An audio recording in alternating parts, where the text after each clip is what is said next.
अभी abnormally word का मतलब क्या है, देखो इसका मतलब बताती हूँ।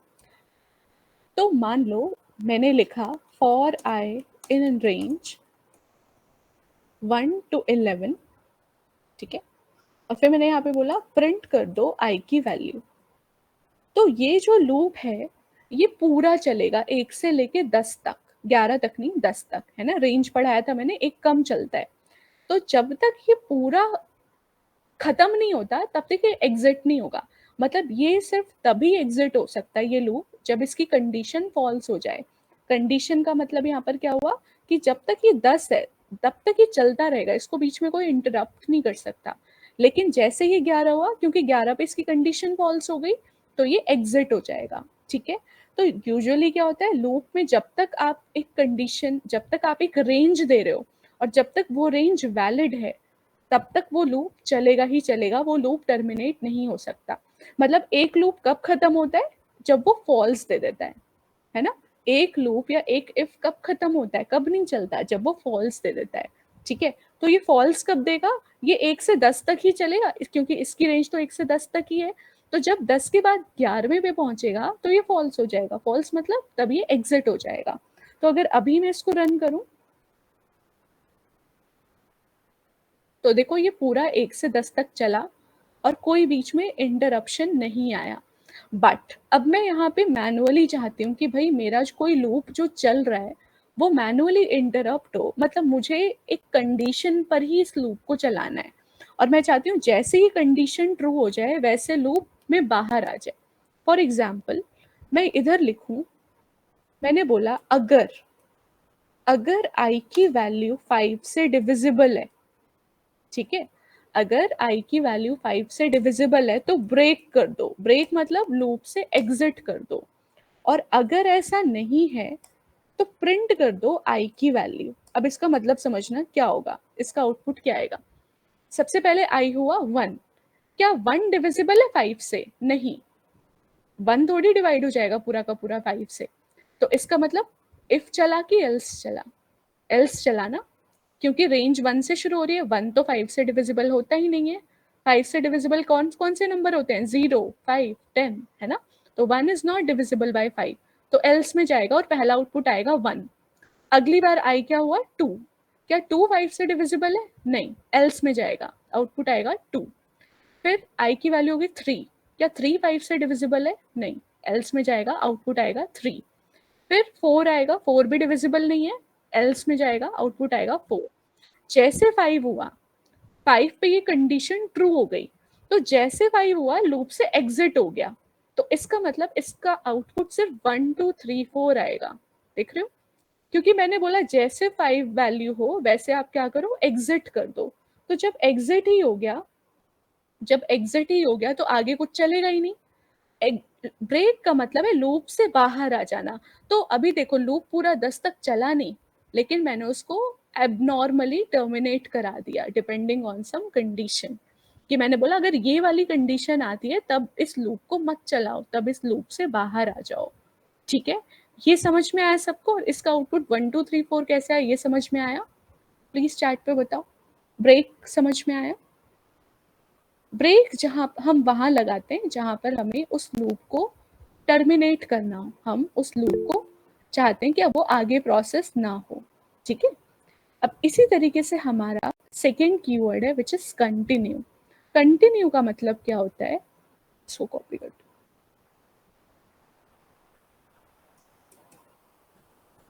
कंटिन्यू कीवर्ड क्या करता है कि स्किप कर देता है करंट आइटरेशन को।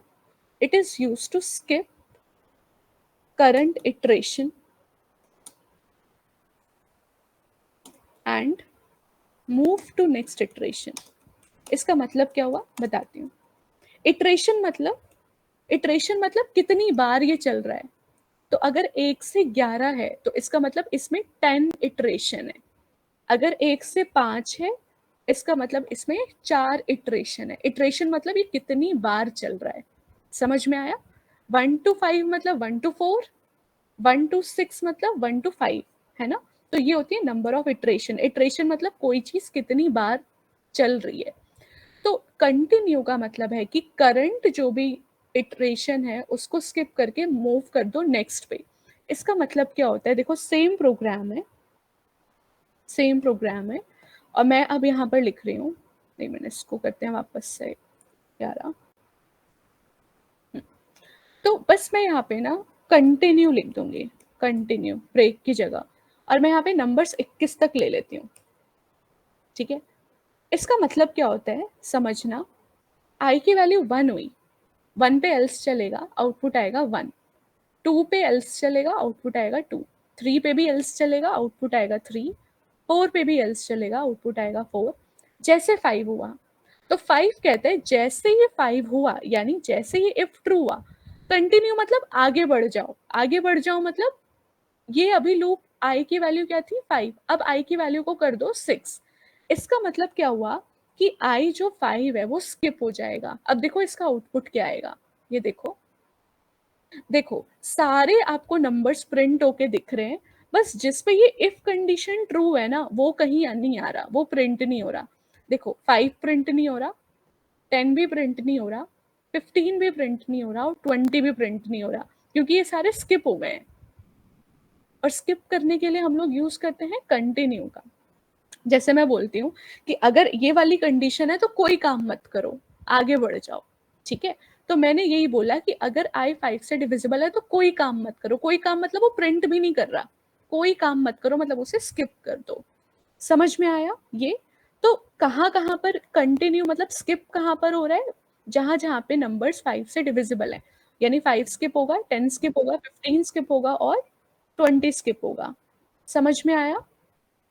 कंटिन्यू और ब्रेक समझ में आया? Please reply.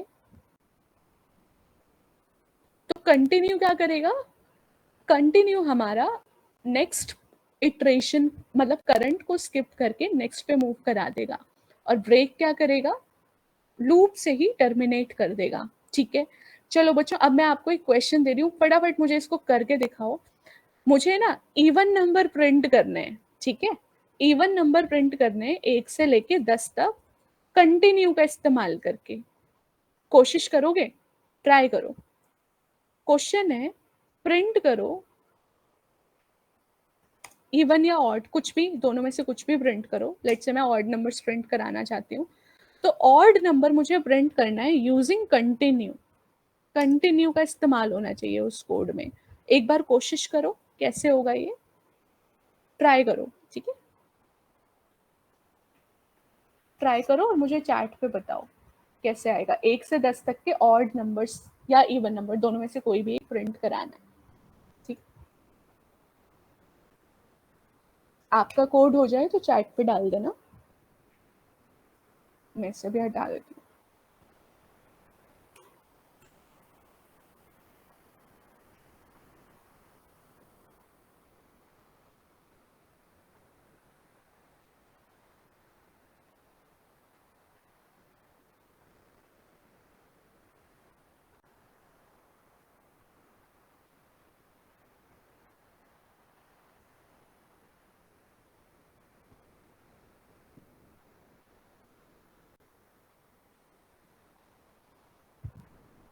देखो सिमरन ने सही बताया है, गुड।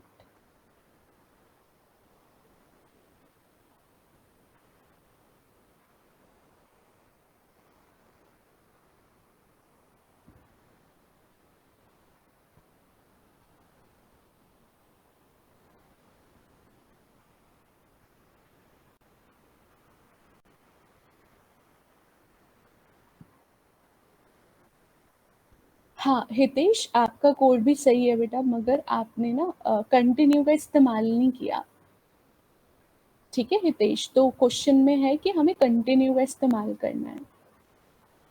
हाँ ठीक है, गुड।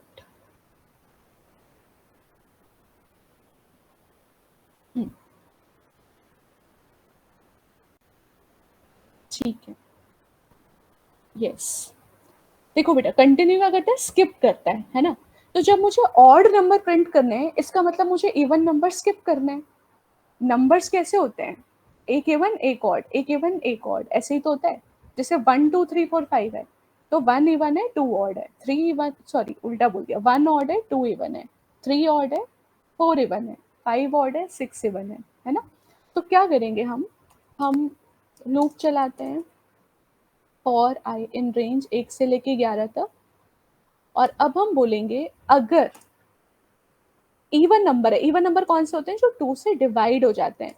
तो अगर इवन नंबर है तो क्या हमें प्रिंट करना है? नहीं, हमें सिर्फ ऑड नंबर प्रिंट करना है, हमें इवन नंबर को स्किप करना है। तो स्किप करने के लिए क्या होता है? कंटिन्यू, कि भाई अगर कंटिन्यू। है, हाँ इवन है तो स्किप कर दो, लेकिन अगर इवन नहीं है तो, अगर इवन नहीं है मतलब ऑड हुआ, है ना। अगर इवन नहीं है, अगर ये कंडीशन ट्रू नहीं हुई, इसका मतलब वो नंबर ऑड है। तो अगर ऑड है तो प्रिंट कर दो, अगर इवन है तो स्किप कर दो, सिंपल। ठीक है, अब चला के देखते हैं। देखो आ गए सारे ऑड नंबर्स। इसी तरह से कोई आपको बोले इवन नंबर को स्किप करो, है ना, कोई आपको बोले इवन नंबर को स्किप करो, तो यहाँ पे नॉट इक्वल लगा देना। नॉट इक्वल का मतलब अगर 2 से डिवाइड नहीं हो रहा, तो इवन नंबर 2 से डिवाइड नहीं होते। तो अगर 2 से डिवाइड नहीं हो रहा तो स्किप कर दो, यानी ऑड नंबर्स को स्किप कर दो और इवन नंबर्स को प्रिंट कर दो। ये इसका उल्टा हो जाएगा। देखो आगे। ठीक है, तो इस तरह से आप कंटिन्यू का इस्तेमाल कर सकते हो। इसको पहले जैसा करती हूँ। समझ में आया? ये कोड समझ में आया जी सबको? मैम। ठीक है, तो ये था हमारा एक हमने पढ़ा ब्रेक के बारे में, एक हमने पढ़ा कंटिन्यू के बारे में। अब जो अगला हम पढ़ने जा रहे हैं, पास। पास जो है वो हम किसी भी ब्लॉक के अंदर यूज कर सकते हैं। Pass is used in any block if we want to leave the block, if we want to do nothing in the block। इसका मतलब क्या हुआ? देखो, सपोज करो मैं ऐसे लिखूं, इफ, ठीक है, और मैंने यहाँ पे इफ में एक कंडीशन डाल दी कुछ भी, ठीक है। अब या तो ये ट्रू होगा या तो ये फॉल्स होगा। तो मैं बोल रही हूँ, मैं यहाँ पर कुछ और लिख देती हूँ। मैंने यहाँ पर लिखा if let's say age less than 18, ठीक है, और एज की वैल्यू है लेट्स से 20, ठीक है। तो मैं बोल रही हूँ अगर एज की वैल्यू 18 से कम है, ठीक है, तो कुछ भी ना हो, लेकिन अगर एज की वैल्यू 18 से ज्यादा है तो प्रिंट हो जाए एलिजिबल फॉर वोट। ठीक है, मतलब मुझे क्या करना है, मेरा क्वेश्चन है कि अगर एज 18 से छोटी है तो कुछ प्रिंट नहीं होना चाहिए, मतलब कोई एक्शन परफॉर्म नहीं होना चाहिए। लेकिन अगर ऐसा नहीं है, यानी अगर एज 18 से ऊपर है तो प्रिंट होना चाहिए एलिजिबल फॉर वोट। अब देखो ये एरर इसलिए आया क्योंकि मैं इफ को ना ब्लैंक नहीं छोड़ सकती, मुझे इफ में कुछ ना कुछ लिखना ही पड़ेगा, चाहे मैं हेलो प्रिंट कराऊं। समझ में आया? देखो अब एरर हट गया। तो बेसिकली कोई भी ब्लॉक हो, चाहे इफ हो चाहे एल्स हो, मैं उसे ब्लैंक नहीं छोड़ सकती। बट मुझे तो हेलो प्रिंट ही नहीं करना, ठीक है, मुझे हेलो चाहिए ही नहीं। मैं चाहती हूँ कि अगर कंडीशन ट्रू है तो कुछ भी नहीं हो, लेकिन अगर कंडीशन फॉल्स है तो ये हो जाए। क्वेश्चन की रिक्वायरमेंट ऐसी है कि अगर इफ ट्रू है तो आपको कुछ नहीं करना, कोई एक्शन परफॉर्म नहीं करना। तो होगा क्या, जब आप इसे ब्लैंक छोड़ोगे तो ये एरर देगा। तो अगर हम किसी भी ब्लॉक को खाली छोड़ना चाहते हैं तो हम लिख देंगे पास। ठीक है, ये पास एक कीवर्ड है जो हम तब इस्तेमाल करते हैं जब इस ब्लॉक में मुझे कुछ करना ही नहीं है। मैं नहीं चाहती कि अगर ये कंडीशन ट्रू है तो कुछ भी काम हो, ठीक है। मैं चाहती हूँ कि अगर ये कंडीशन ट्रू है तो कोई काम ना हो, अगर ऐसे कोड में रिक्वायरमेंट आई है, ठीक है, तो आप इसे ब्लैंक छोड़ सकते हो विद द हेल्प ऑफ पास। अब देखो वो एरर हट गया।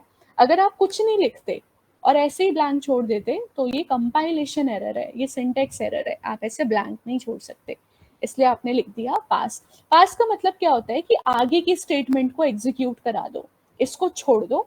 और पास का मतलब कंट्रोल नेक्स्ट स्टेटमेंट पे चला जाए, मतलब आपने आगे का जो कोड लिखा है वो चलेगा, ठीक है। तो ये जो एरर है वो हट जाएगा। तो अब देखो यहाँ पर ये आ जाएगा एलिजिबल फॉर वोट, क्योंकि कंडीशन अभी फॉल्स है। बट अगर यहाँ पे कंडीशन ट्रू होती तो कुछ भी नहीं होता, ठीक है। तो इस तरह से हम पास का इस्तेमाल करते हैं जब हमें कोई भी ब्लॉक को ब्लैंक छोड़ना, जब हम उस पर कोई भी काम नहीं करवाना चाहते। आया समझ में? ये पास कीवर्ड समझ में आया? ये आप लूप को भी डाल सकते हो, जैसे मैं चाह रही हूँ एक लूप चले बट उस लूप में कुछ प्रिंट ही ना हो, ठीक है, तो आप लूप में खाली पास लिख सकते हो, ठीक है। तो ये हमने 3 कीवर्ड्स के बारे में पढ़ा, विच इज मैम 10 पर क्यों नहीं दिखाया एलिजिबल? इसलिए नहीं दिखाया क्योंकि 10 लेस देन ट्रू है ना, सॉरी 10 लेस देन 18 है ना, तो पास का मतलब है कुछ भी नहीं होगा। इफ ट्रू होता है तो एल्स में नहीं जाता ना बेटा, या तो इफ चलता है या एल्स चलता है ना, दोनों में से कुछ तो नहीं चल सकता। तो अगर 10 18 से छोटा है तो कुछ भी नहीं हुआ, ठीक है, लेकिन अगर ये फॉल्स हो जाता तभी एल्स वाला चलता, ठीक है, ओके। ठीक है बच्चों, अब हम आते हैं क्वेश्चंस पे। तो अब आप एक एक करके क्वेश्चंस मुझसे पूछो, यहाँ पे चैट पे क्वेश्चंस डालो, ठीक है, या तो क्वेश्चन नंबर बताओ या कौन सा क्वेश्चन है, मैं फाइल ओपन कर लेती हूँ, ये वाली फाइल है। हाँ, इससे पहले एक चीज और मैं आपको ना मेन्यू ड्रिवन प्रोग्राम के बारे में समझा देती हूँ। मेन्यू ड्रिवन प्रोग्राम क्या होता है, ठीक है, और उसके बाद हम इसको असाइनमेंट को कंटिन्यू करेंगे। ये सब अभी हटाते हैं। देखो बेटा, मेन्यू ड्रिवन प्रोग्राम किस तरीके से बनाते हैं।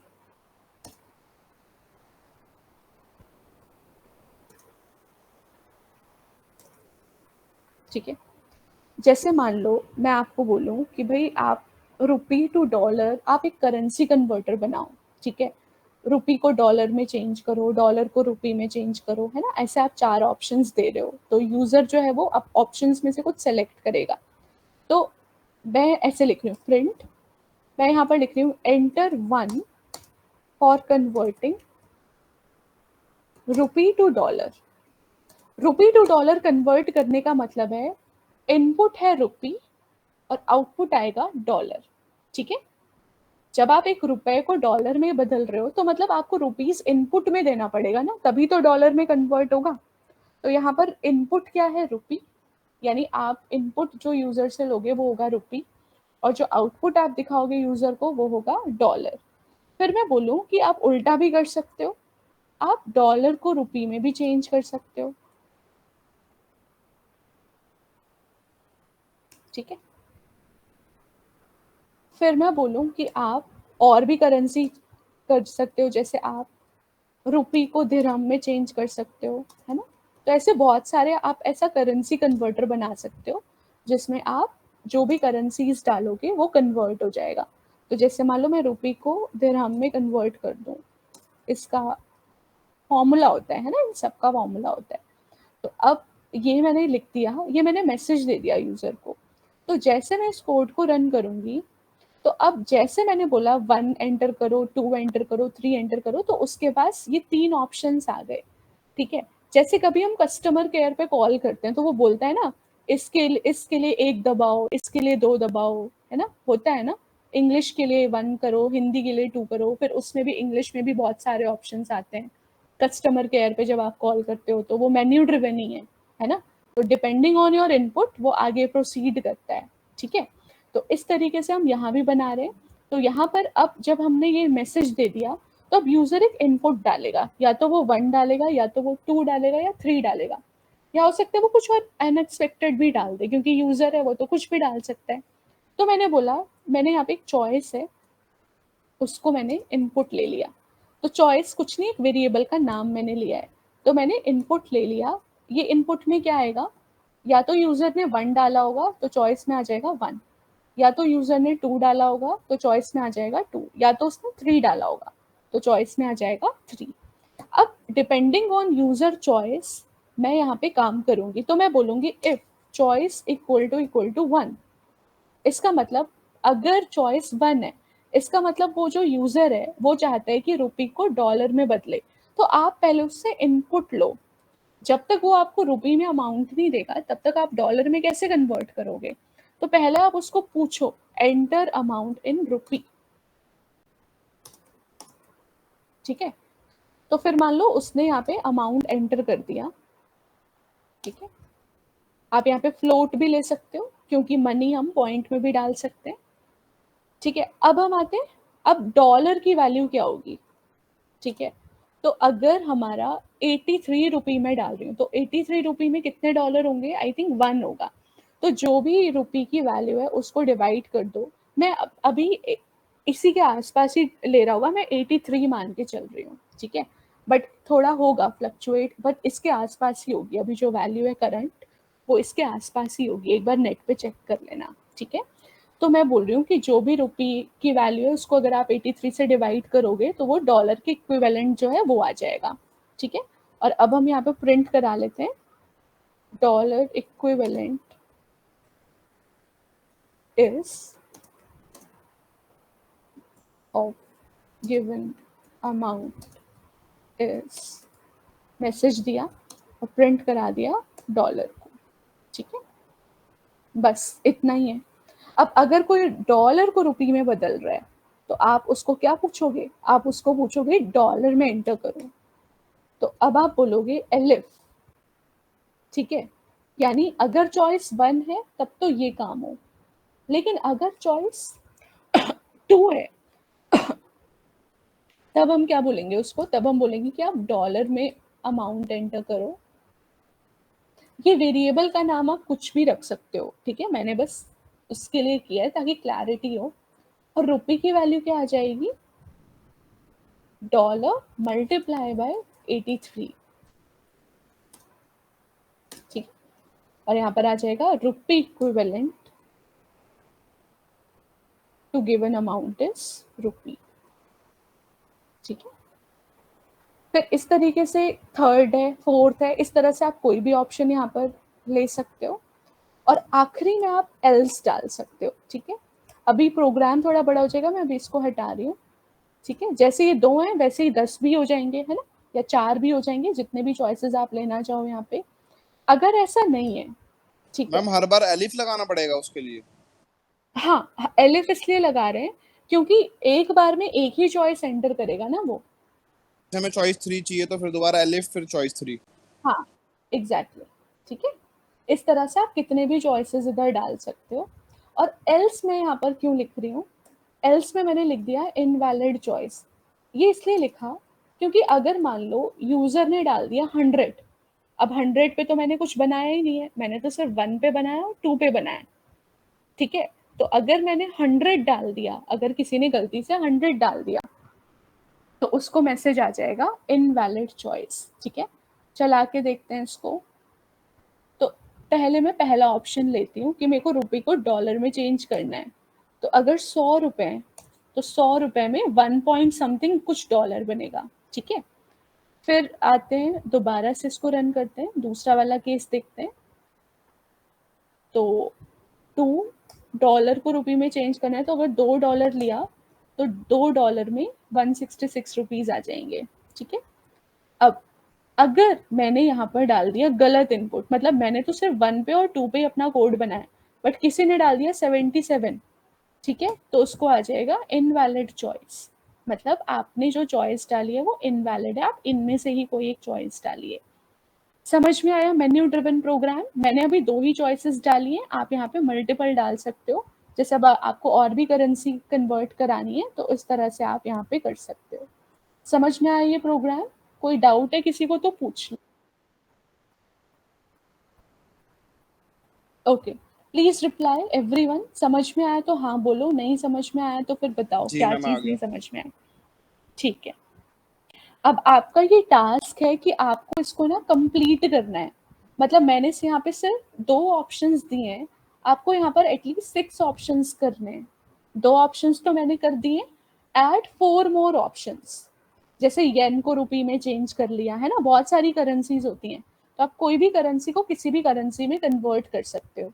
तो add 4 more options in existing program, कर लोगे? बताओ, कर लोगे? हाँ, ठीक है, तो ये करके लेकर आना, ज़्यादा टाइम नहीं लगेगा इसमें। इसमें बस आपको फॉर्मूला पता होना चाहिए, आपको पता होना चाहिए कौन कितने रुपये में कितने येन है, जो भी करेंसी का रिलेशनशिप है वो आपको पता होना चाहिए। ठीक है, नहीं पता कोई बात नहीं, आप इंटरनेट से देख सकते हो। ओके, तो ये हमारा हो गया। अब मेरे को बताओ, अब बताओ कौन से क्वेश्चंस को डिस्कस करना है, एक एक करके सब बताइए। कौन सा क्वेश्चन नहीं समझ में आया, कहाँ से क्या डिस्कस करना है। और हमने ना स्ट्रिंग के 2 प्रोफाइल बनाई है, तो अब जो हमने इस पे, और लास्ट सैटरडे हमने काफी क्वेश्चंस डिस्कस किए थे, इफ लूप है ना, बहुत सारे क्वेश्चंस। तो मुझे लगता है उससे भी हेल्प हुई होगी आप लोगों को, और जो स्ट्रिंग रिलेटेड क्वेश्चंस है वो आपसे हुए होंगे। बट स्टिल आप लोग एक एक करके यहाँ पे टाइप करो चैट पे कौन सा क्वेश्चन मैं बताऊं, ठीक है, फिर हम वो क्वेश्चंस डिस्कस करते हैं। अभियंकर ने बोला क्वेश्चन नंबर 7। ओके, क्वेश्चन 7 देखते हैं क्या है। ओके, क्वेश्चन 7 बोल रहा है कि हमें एक पाइथन का प्रोग्राम बनाना है जो एक मंथ नेम को नंबर ऑफ डेज में कन्वर्ट कर दे। हाँ, तो देखते हैं कैसे बनेगा ये।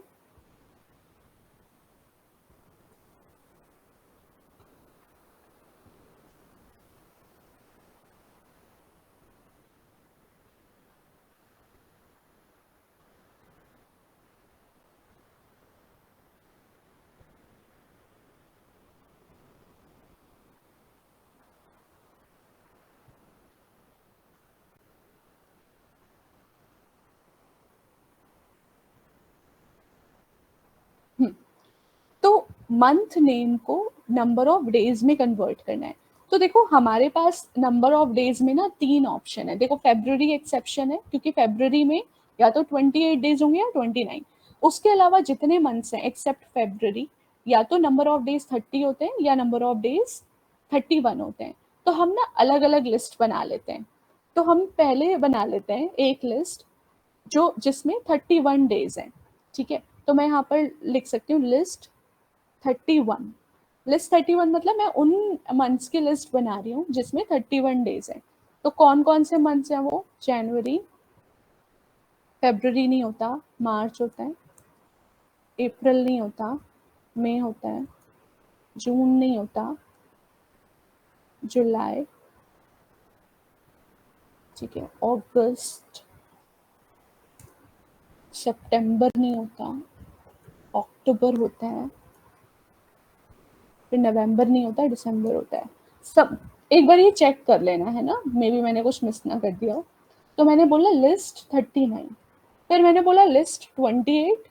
28 मतलब जिसमें 28 डेज हैं। तो 28 डेज वाली लिस्ट में सिर्फ एक ही आएगा, विच इज फेब्रुअरी, ठीक है। और एक लिस्ट में बना लेती हूँ लिस्ट ऑफ 30। तो लिस्ट ऑफ 30 में मैं वो डाल देती हूँ वो मंथ्स के नाम जिसमें 30 दिन है। जैन फेब मार्च हो गया, अप्रैल, ठीक है, मई जून जुलाई अगस्त सितंबर,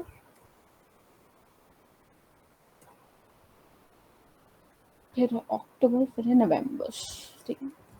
तो इस तरीके से हमें ना सेपरेट सेपरेट लिस्ट बना लेनी है, ठीक है। और हम एक काम करेंगे, हम ना सेम कन्वेंशन रखेंगे। मतलब देखो, जनवरी को या तो ऐसे लिखा जाएगा या तो ऐसे लिखा जाएगा। तो अगर आप शॉर्ट फॉर्म यूज कर रहे हो तो फिर आप सबको शॉर्ट में लिखो, और अगर आप पूरा का पूरा नाम लिख रहे हो तो फिर आप सबको, मतलब यूनिफॉर्म रखना है हमें। तो मैं इसको यूनिफॉर्म रख देती हूँ। यूनिफॉर्म मतलब या तो सारे नाम आप शॉर्ट में लिखो, जैन फेब मार्च, या फिर सारे नाम आप पूरे के पूरे लिखो, यूनिफॉर्म रखना है। तो मैं इसको कंप्लीट कर देती हूँ, मैं शॉर्ट नहीं रखती हूँ,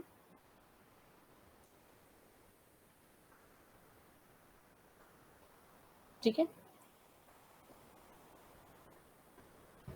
बट आपकी मर्जी, आप शॉर्ट वाला रखना चाहो वो भी आप रख सकते हो, डिपेंडिंग करता है यूजर कैसे डाल रहा है। अब मैंने यहाँ पे बोला प्रिंट कराओ, पहले यूजर को बोलो एंटर मंथ नेम। तो आप उसको पूछोगे कि भाई नेम, मंथ का नेम एंटर करो, और मंथ जो है वो आपने इनपुट ले लिया, ठीक है। तो अब इसमें या तो जैन आया होगा या फेब मार्च, इनमें से कोई एक मंथ इस इनपुट में आया होगा। तो अब आप बोलोगे इफ मंथ इन, यानी अगर जो आपने मंथ डाला वो इस लिस्ट के अंदर है। इन ऑपरेटर हमने पढ़ा है ना, मेंबरशिप ऑपरेटर। तो अगर जो मंथ आपने डाला वो इस लिस्ट के अंदर आ रहा है, तो मतलब नंबर ऑफ डेज कितने हो गए, 31, ठीक है। एलिफ अगर ऐसा नहीं है, अगर जो आपने मंथ डाला वो ये 30 वाली लिस्ट में है, ठीक है, अगर वो ये 30 वाली लिस्ट में है तो क्या आएगा, तो डेज आ जाएंगे 30, ठीक है। एलिफ जो मंथ है वो इन, या मैं ऐसा कर सकती हूँ क्योंकि यहाँ पे एक ही महीना है ना, तो मुझे इसकी लिस्ट बनाने की जरूरत ही नहीं है, मैं सीधा बोल सकती हूँ अगर 31 वाला है तो ये है, अगर ये है तो ये है। अगर मंथ फेब्रवरी है मैं इसको सीधा यहीं पे कंपेयर कर लेती हूँ, मुझे अलग से लिस्ट की जरूरत ही नहीं है। अगर मंथ फेब्रवरी के बराबर है तो डेज क्या होंगे, तो यहाँ पर डेज लिख दो, या तो 28 या तो 29। आया समझ में? तो अगर फेब्रवरी है तो इधर 28 और 29, बस दैट्स इट। अब प्रिंट करा दो, print number of days equal two days, ठीक है। चला के देखते हैं। एंटर मैंने यहाँ पे डाला मई, तो मई में आ गया 31, ठीक है। फिर मैंने यहाँ पर डाला लेट्स से दिसंबर, आ गया। समझ में आया? तो इस तरह से ये प्रोग्राम बना सकते हो। बट अब ध्यान से समझो, सपोज करो मैंने यहाँ लिखा मंथ नेम, मैंने लिखा फेब्रुअरी। अब इधर ध्यान दो, क्योंकि मैंने यहाँ पर फेब्रुअरी में एफ छोटा लिखा है, ठीक है, मैंने फेब्रुअरी में एफ छोटा लिखा है, बट मेरे कोड में क्या है, कैपिटल है। तो मैंने आप लोगों को कल पढ़ाया था, कल या परसों की क्लास में, कि इस चीज को कैसे हैंडल करना है। मतलब मैं चाहती हूँ मैं फेब्रुअरी स्मॉल में लिखूं या कैपिटल में लिखूं, मेरा काम करना चाहिए कोड। वो इज लोअर में कन्वर्ट कर देते हैं इसको। इज लोअर या लोअर, इज लोअर या लोअर, लोअर, वेरी गुड। हाँ, तो बताओ कहाँ लगाएंगे, कहाँ पर लगाएंगे ये मैम ये चेकिंग क्या के होता है टाइम पे? लोअर, एक बार मुझे यही बता दो आप, मैं तो था ही बेटा नहीं सैटरडे वाली क्लास में। जैसे कि आप लोगों ने एक्सेल में पढ़ा होगा ना, अब जैसे अगर मान लो सक्षम को कैपिटल में चेंज करना है, तो एक्सेल में फंक्शन होता होगा ना अपर करके, जिससे कैपिटल में चेंज हो जाता है। बेसिकली अपर क्या करता है, कैपिटल में चेंज कर देता है आप जो भी लिखते हो। जैसे मैंने यहाँ पर लिखा प्रिंट, और लोअर स्मॉल में कर देता है। हाँ, और मैंने यहाँ पर लिखा हेलो डॉट अपर, तो इसका आउटपुट आएगा हेलो कैपिटल में, ठीक है। तो जो भी आप स्ट्रिंग यहाँ पे पास करोगे उसको कैपिटल में चेंज कर देगा, और लोअर क्या करेगा, स्मॉल में चेंज कर देगा। तो क्योंकि मैं चाहती हूँ कि चाहे मैं कैपिटल में लिखूं चाहे मैं स्मॉल में लिखूं वो मैच हो जाए, तो आप क्या करो, आप यहाँ पर क्या करो, या तो सबको कैपिटल, अच्छा अभी जो मैंने लिया है वो उसको हम क्या बोलते हैं, इस फॉर्मेट को क्या बोलते हैं, कैपिटलाइज ना। लास्ट क्लास में पढ़ाया था, पहला लेटर कैपिटल और बाकी सारे स्मॉल, इसको क्या बोलते हैं, कैपिटलाइज बोलते हैं, है ना। तो मैं एक काम करती हूँ, मैं क्योंकि मेरा पूरा जो मेरी जो पूरी लिस्ट है वो कैपिटलाइज्ड है, तो मैं क्या करती हूँ, मैं यहाँ पे लोअर या अपर की जगह मैं इसको कैपिटलाइज कर देती हूँ, ठीक है। तो मैं यहाँ पर बोलती हूँ कि पहले मंथ को ना आप कैपिटलाइज कर लो।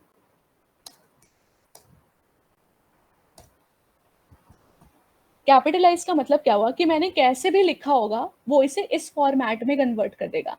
मतलब अगर मैंने ऐसे लिखा हो जनवरी, तो इसका कैपिटलाइज फॉर्मेट क्या होता है, ये इसको इसमें कन्वर्ट कर देगा।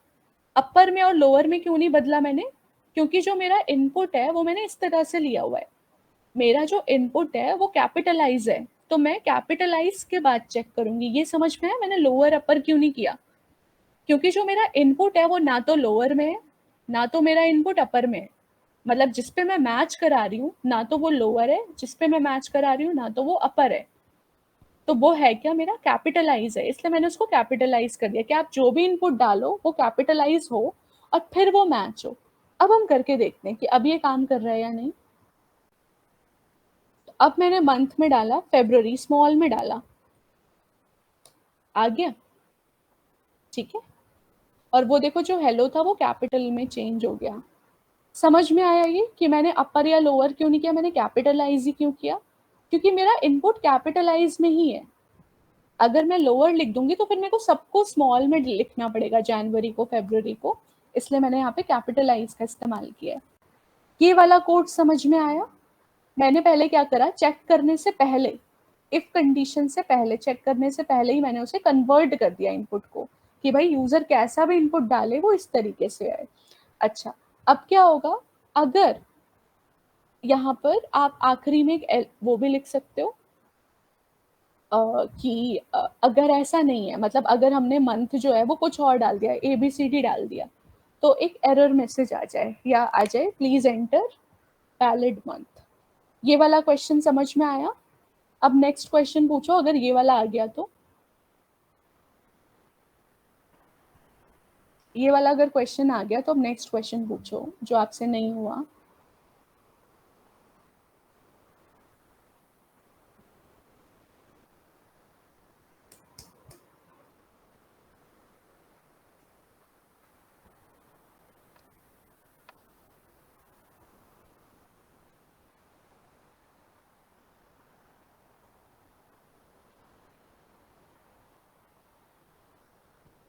Question number 3 and 5।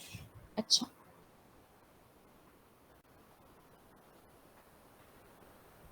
थ्री बोल रहा है काउंट करने इवन और ऑड नंबर। ठीक है,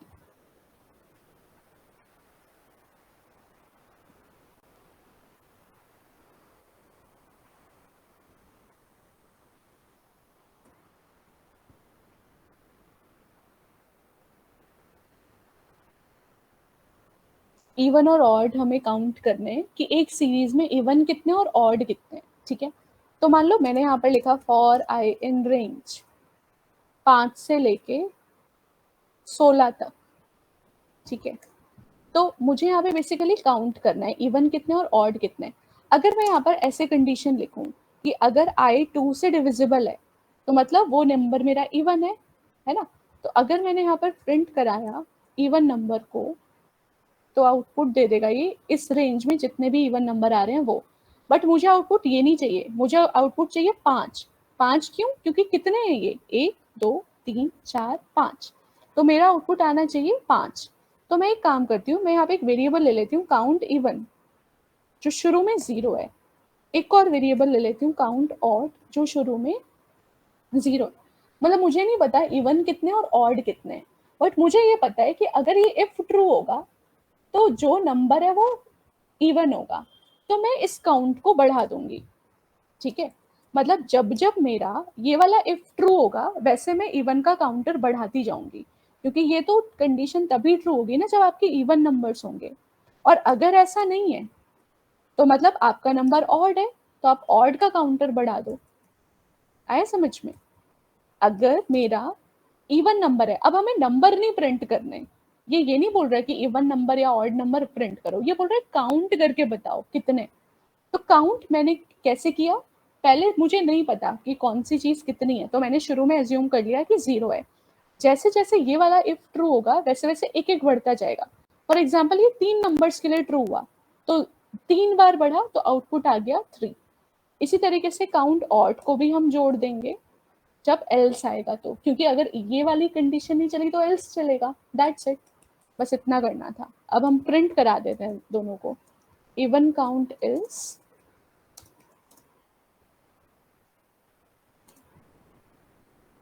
काउंट इवन। ठीक है, और ऑड काउंट इज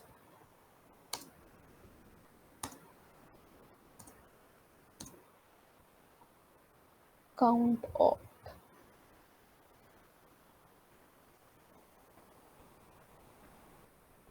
आया? तो इवन इसमें 5 है और ऑड 6 है, गिन लेना इस सीरीज में इतने ही इवन और ऑड होंगे। समझ में आया ये? प्लीज बताओ। नहीं समझ में आया तो भी लिखो, आ गया तो भी लिखो।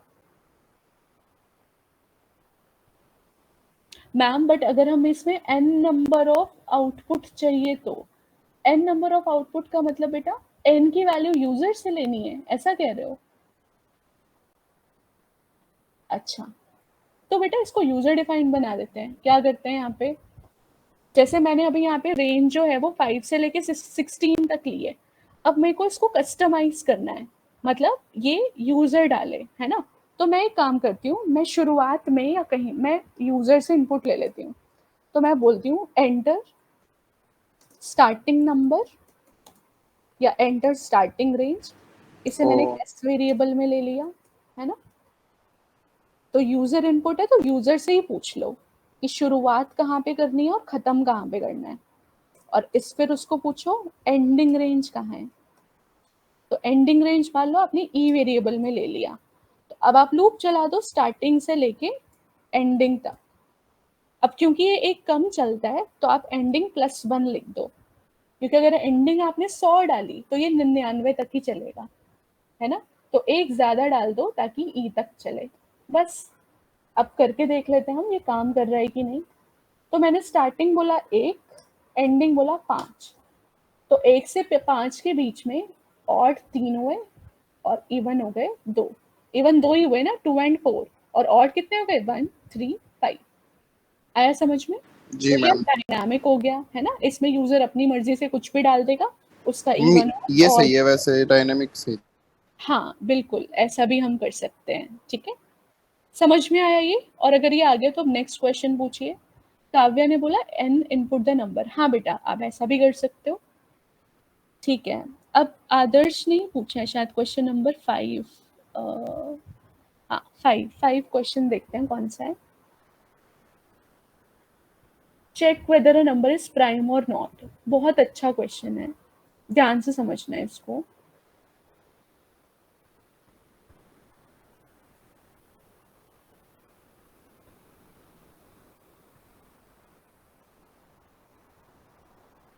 ओके, कोई भी नंबर प्राइम होता है ये कैसे पता चलता है बताओ।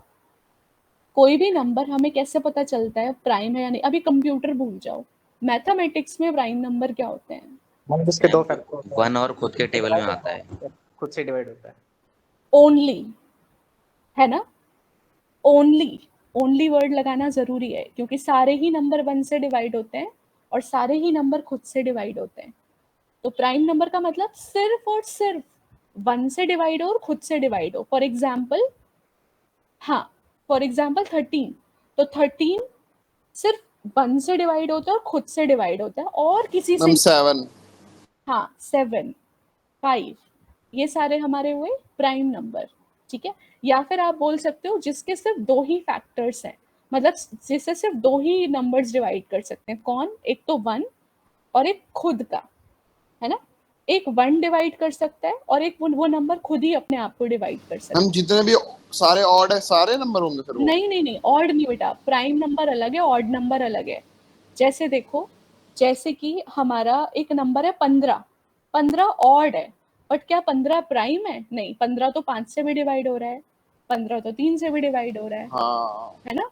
तो ऐसा नहीं है कि सारे ही ऑड नंबर जो हैं वो प्राइम है, नहीं, प्राइम ऐसा नहीं है। ठीक है, तो ओमकार ने लिखा है कि for i in range num num plus 1। हाँ ओमकार, आपका जो बेटा सवाल है ये एकदम सही है, बट इससे भी अच्छा एक तरीका है, वो आज मैं आपको सिखाऊंगी। ठीक है, ये वाला कोड आपका बिल्कुल चलेगा, कोई दिक्कत नहीं है इस कोड में, बट हम इससे भी अच्छा कोड लिख सकते हैं, इससे भी अच्छा ऑप्टिमाइज्ड कोड लिख सकते हैं। ठीक है, वो भी अभी मैं आपको सिखाऊंगी कैसे होगा। ठीक है, बट आपका ये कोड ठीक है, ठीक है, लेकिन ऑप्टिमाइज्ड हम कर सकते हैं। ऑप्टिमाइज का मतलब क्या है, ऐसा कोड जो कम समय में एग्जीक्यूट हो जाए।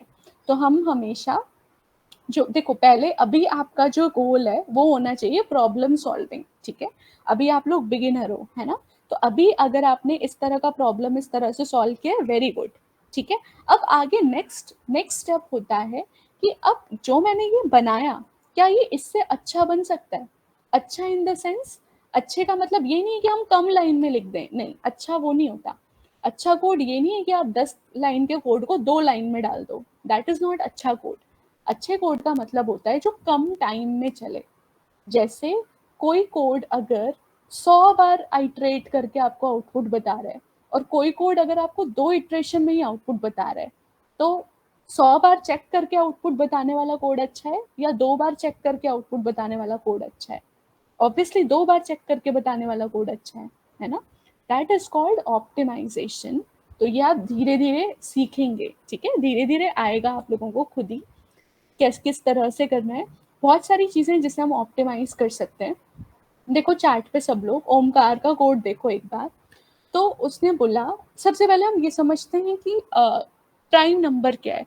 तो देखो ये कंप्यूटर पे अगर हमें चेक करना है कि प्राइम नंबर क्या है तो कैसे चेक होगा?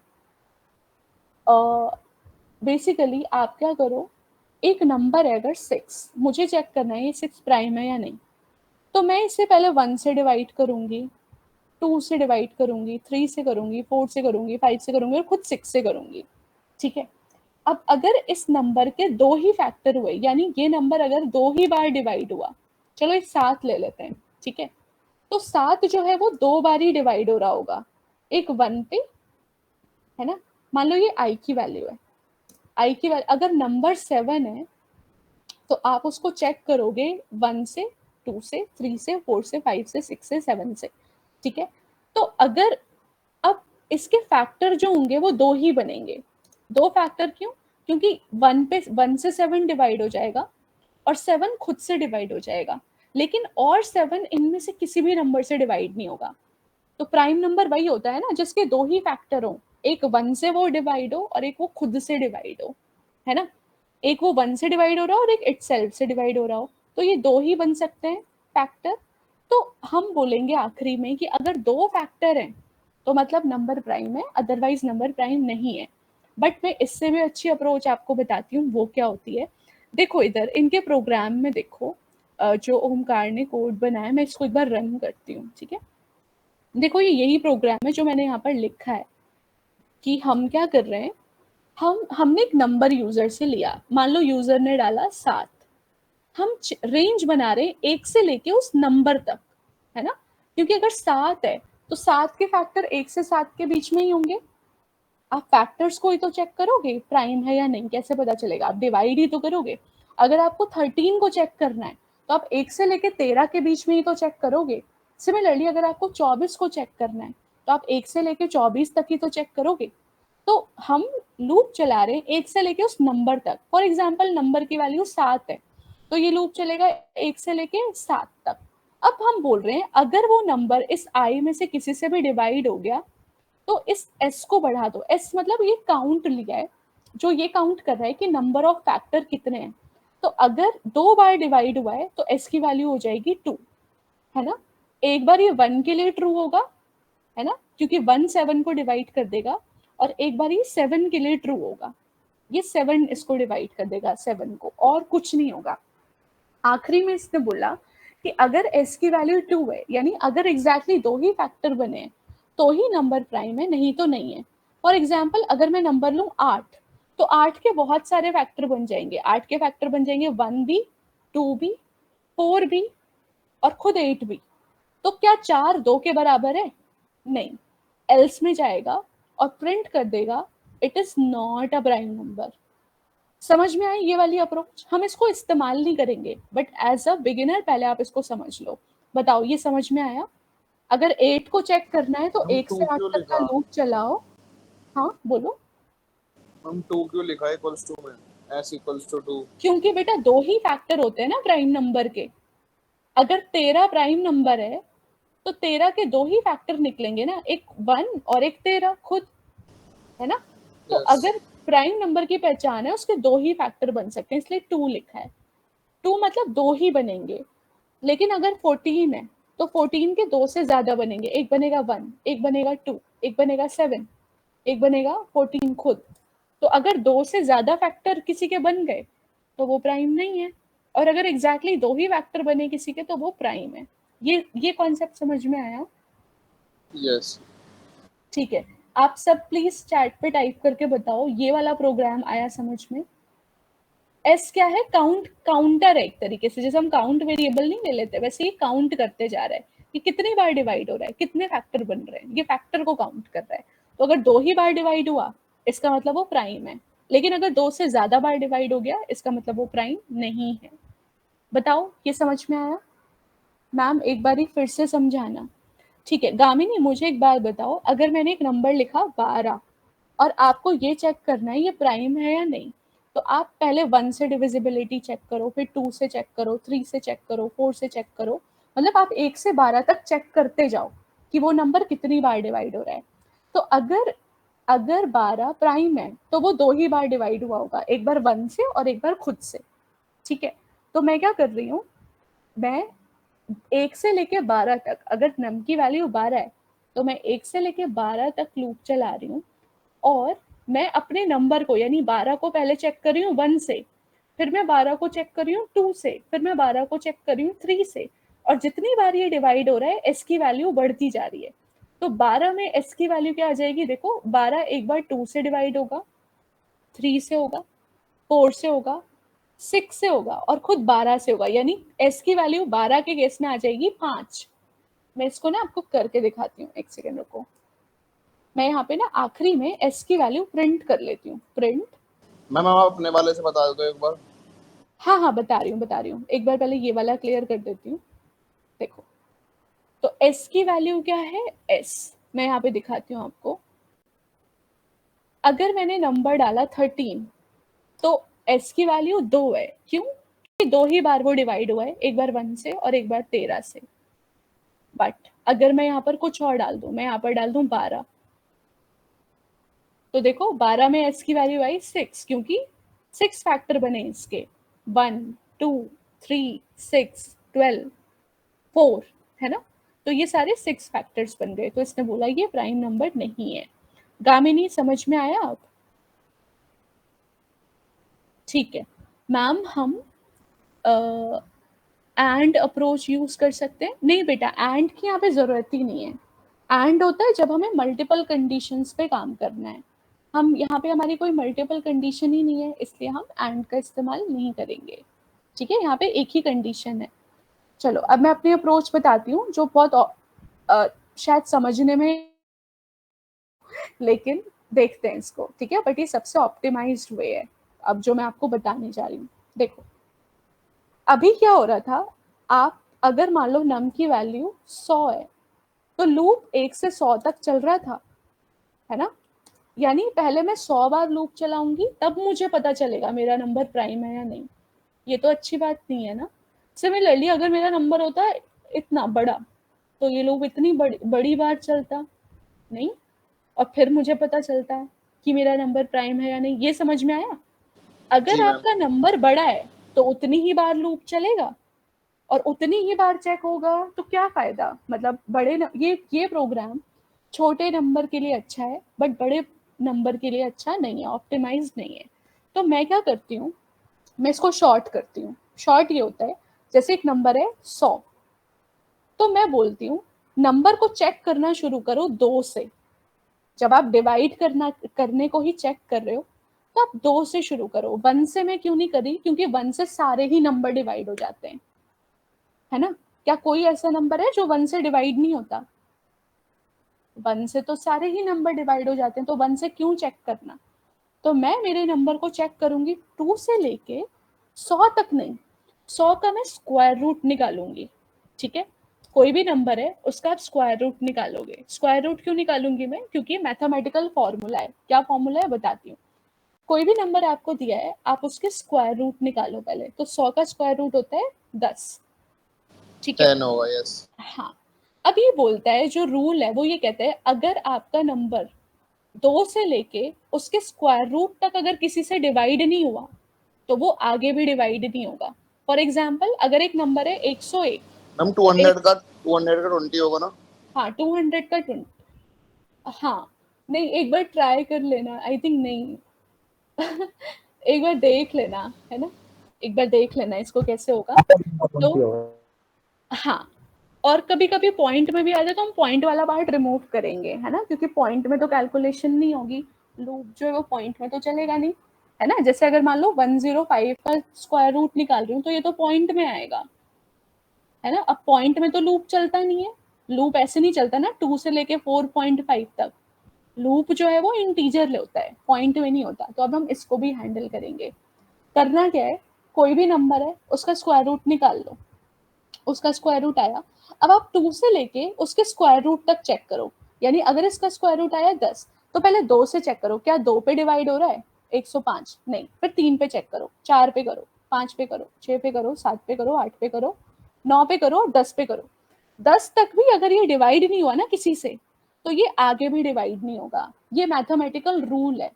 तो अब आप देखो इस केस में जो मैं कोड लिखूंगी इसमें 1 2 3 4 5 6 7 8 9। हम उसमें 105 105 आ गए ना, 5 किसी से हो नहीं सकता।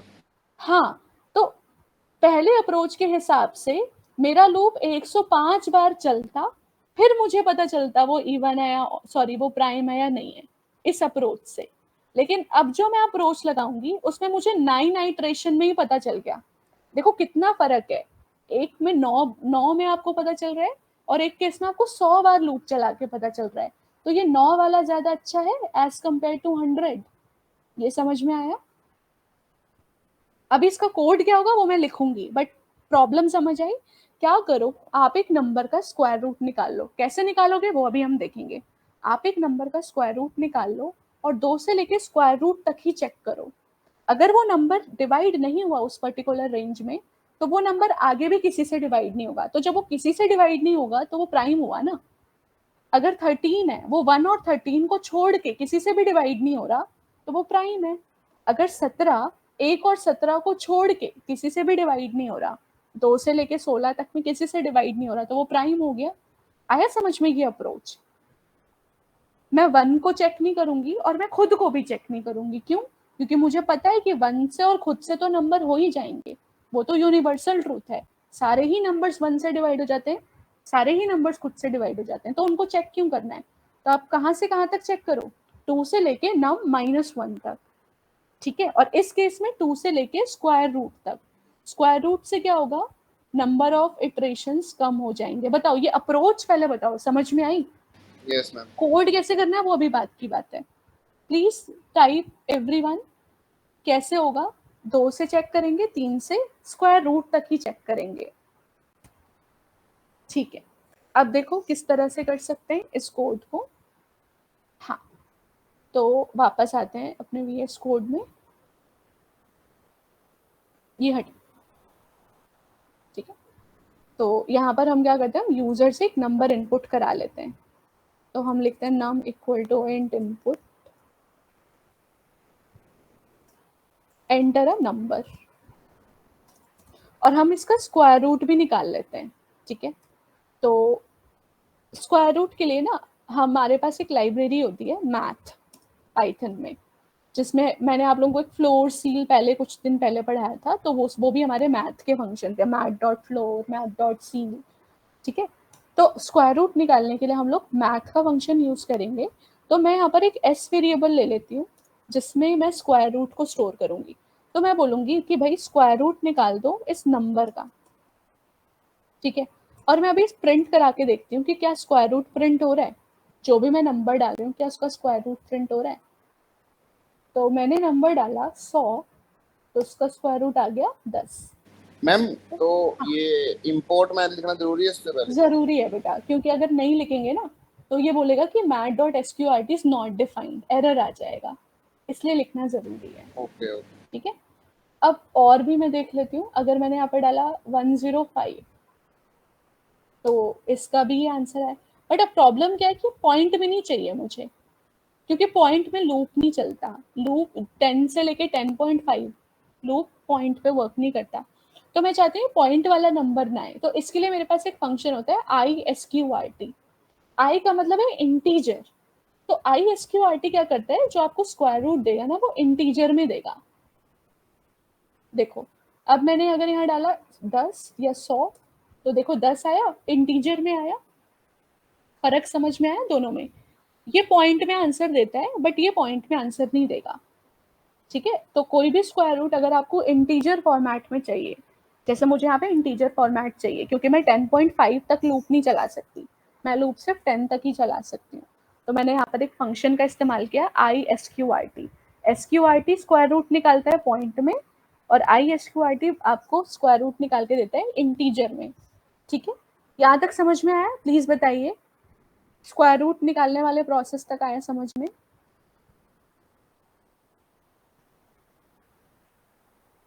ठीक है, ठीक है, अब आगे करते हैं। तो हमने क्या करा, हमें प्रिंट नहीं कराना है इसको। अब हम एक लूप चलाएंगे, फॉर आई इन रेंज 2 से लेके क्योंकि 1 से सारे ही नंबर डिवाइड हो जाएंगे, तो 1 से चेक करने की जरूरत नहीं है। 2 से चेक करो इसके स्क्वायर रूट तक। इसका स्क्वायर रूट मैंने एक एस नाम के वेरिएबल में सेव कर रखा है। बट रेंज क्या करता है, एक कम लेता है ना? तो मुझे यहाँ पर लिखना पड़ेगा s+1। समझ में आया? रेंज क्या करता है, एक कम लेता है ना। जैसे अगर s की वैल्यू 10 है तो ये सिर्फ 9 तक ही चलेगा, बट मुझे 10 तक चलाना है। तो इसलिए मैंने क्या करा, मैंने इस s को भी इंक्लूड करने के लिए +1 डाल दिया। ठीक है, अब मैं चेक कर रही हूँ कि अगर मेरा नंबर इस i में से किसी से डिवाइड हो गया, अब ध्यान से समझना, अगर आपका नंबर डिवाइड हो गया इन रेंज में से किसी से भी, जैसे मान लो आपने नंबर डाला 105, तो 105 का स्क्वायर रूट क्या निकल के आया, 10। तो ये 2 पे चलेगा, 3 पे चलेगा, 4 पे चलेगा, 5 पे चलेगा। तो 2 पे ये कंडीशन फॉल्स हो गई क्योंकि 105 2 से डिवाइड नहीं हुआ है ना। बट जैसे 3 हुआ तो 3 पे ये ट्रू हो गया ना। बताओ, 3 पे ये ट्रू हो गया ना, यानी 3 से डिवाइड हो गया 105। समझ में आया? तो अब मुझे एक चीज बताओ, जब मुझे पता चल गया 3 से डिवाइड करके कि 105 जो है वो प्राइम नहीं है, तो क्या मुझे 4, 5, 6, 7, 8 इन सब से चेक करने की जरूरत है? नहीं मैम, क्योंकि वो 2 नहीं से है। ही होगा। एग्जैक्टली सिमिलरली 100 नंबर है ना, 100 का स्क्वायर रूट बना 10।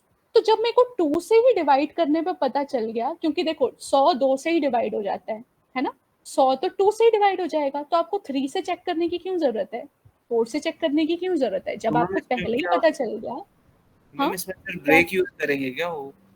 हाँ एग्जैक्टली ठीक है, तो अब मैं यहाँ पे बोल रही हूँ, हाँ अब यहाँ पर हम ब्रेक लगा देंगे जब हमें किसी लूप से बाहर आना है, क्योंकि लूप अब मुझे आगे चलाने की जरूरत ही नहीं है। अगर ये कंडीशन एक बार ट्रू हो गई है ना, तो इसका मतलब मेरा नंबर कहीं ना कहीं डिवाइड हो रहा है, तो मैं आगे क्यों चेक करूं? तो मुझे यहाँ पर क्या यूज करना पड़ेगा, ब्रेक। बट उससे पहले मैं एक वेरिएबल ले लेती हूँ। मैंने एक वेरिएबल लिया प्राइम, किसी भी नाम से आप एक वेरिएबल ले लेते हो।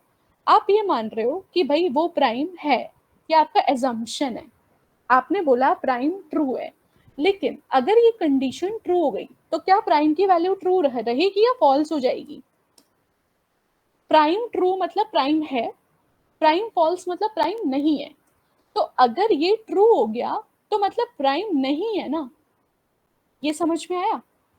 देखो मैंने यस यहाँ पे मैम। एक वेरिएबल यूज किया बुलियन। ट्रू का मतलब प्राइम है, फॉल्स का मतलब प्राइम नहीं है। ठीक है, तो अगर ये वाली कंडीशन ट्रू हो गई तो इसका मतलब नंबर प्राइम है ही नहीं, क्योंकि अगर नंबर प्राइम होता तो वो किसी से डिवाइड ही नहीं हो रहा होता। अगर वो डिवाइड हुआ, मतलब अगर ये वाला इफ चला, अगर वो डिवाइड हुआ तो मतलब प्राइम नहीं है। दैट्स इट, बस इतना करना था। और अब आप आखिरी में लिख सकते हो if prime equal to false, यानी अगर प्राइम की वैल्यू फॉल्स है तो प्रिंट कर दो नंबर इज नॉट प्राइम। ठीक है, नहीं तो प्रिंट कर दो, नंबर इज प्राइम। तो ये ऑप्टिमाइज्ड कोड है, मतलब कम समय में, कम उसमें हमें, यहाँ पर मुझे ब्रेक लगाना पड़ेगा। ठीक है, क्योंकि जब मुझे 100 नंबर है, 100 मेरे को पहले ही पता चल गया कि 2 से ही 100 डिवाइड हो गया, तो मैं अब एग्जिट कर जाऊं, मैं आगे चेक ही ना करूं। ठीक है, और अगर ऐसा नहीं है तो आ जाए नंबर इज प्राइम। रन करके देखते हैं। तो 100 है, वो प्राइम नहीं है, और अगर 17 है तो वो प्राइम है। समझ में आया? तो कोड ये पुराना वाला भी सही था, ये भी सही था, ये ऑप्टिमाइज कोड है, इसमें कम आइट्रेशन में पता चल जाएगा।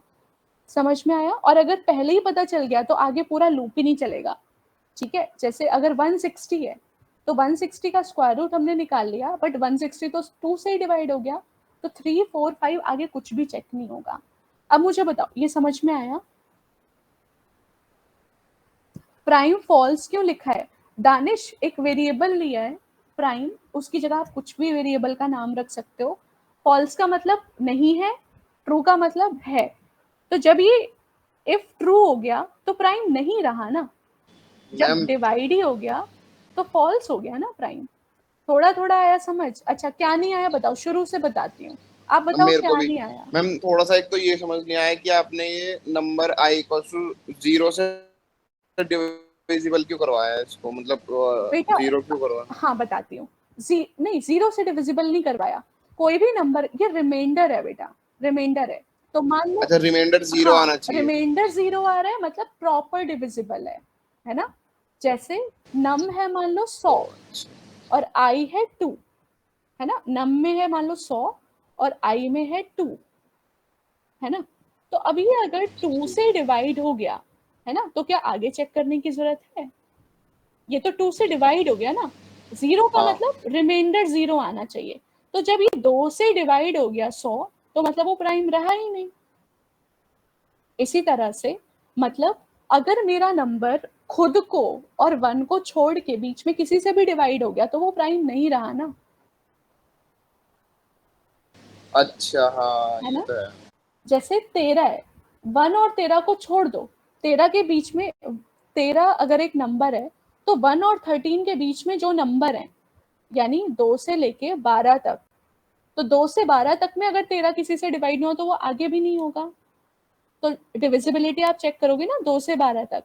अब मैंने क्या करा, मैंने 13 का वो ही निकाल लिया, स्क्वायर रूट निकाल लिया, ताकि मेरे कम इटरेशन में चेकिंग हो जाए। तो 13 का स्क्वायर रूट क्या होता है बताना जरा, 13 का स्क्वायर रूट क्या निकलेगा? What is square root of 13? 3 point something आएगा। हाँ, आदर्श 169 नहीं है बेटा, 169 तो स्क्वायर है, यहाँ पे हम स्क्वायर रूट की बात कर रहे हैं।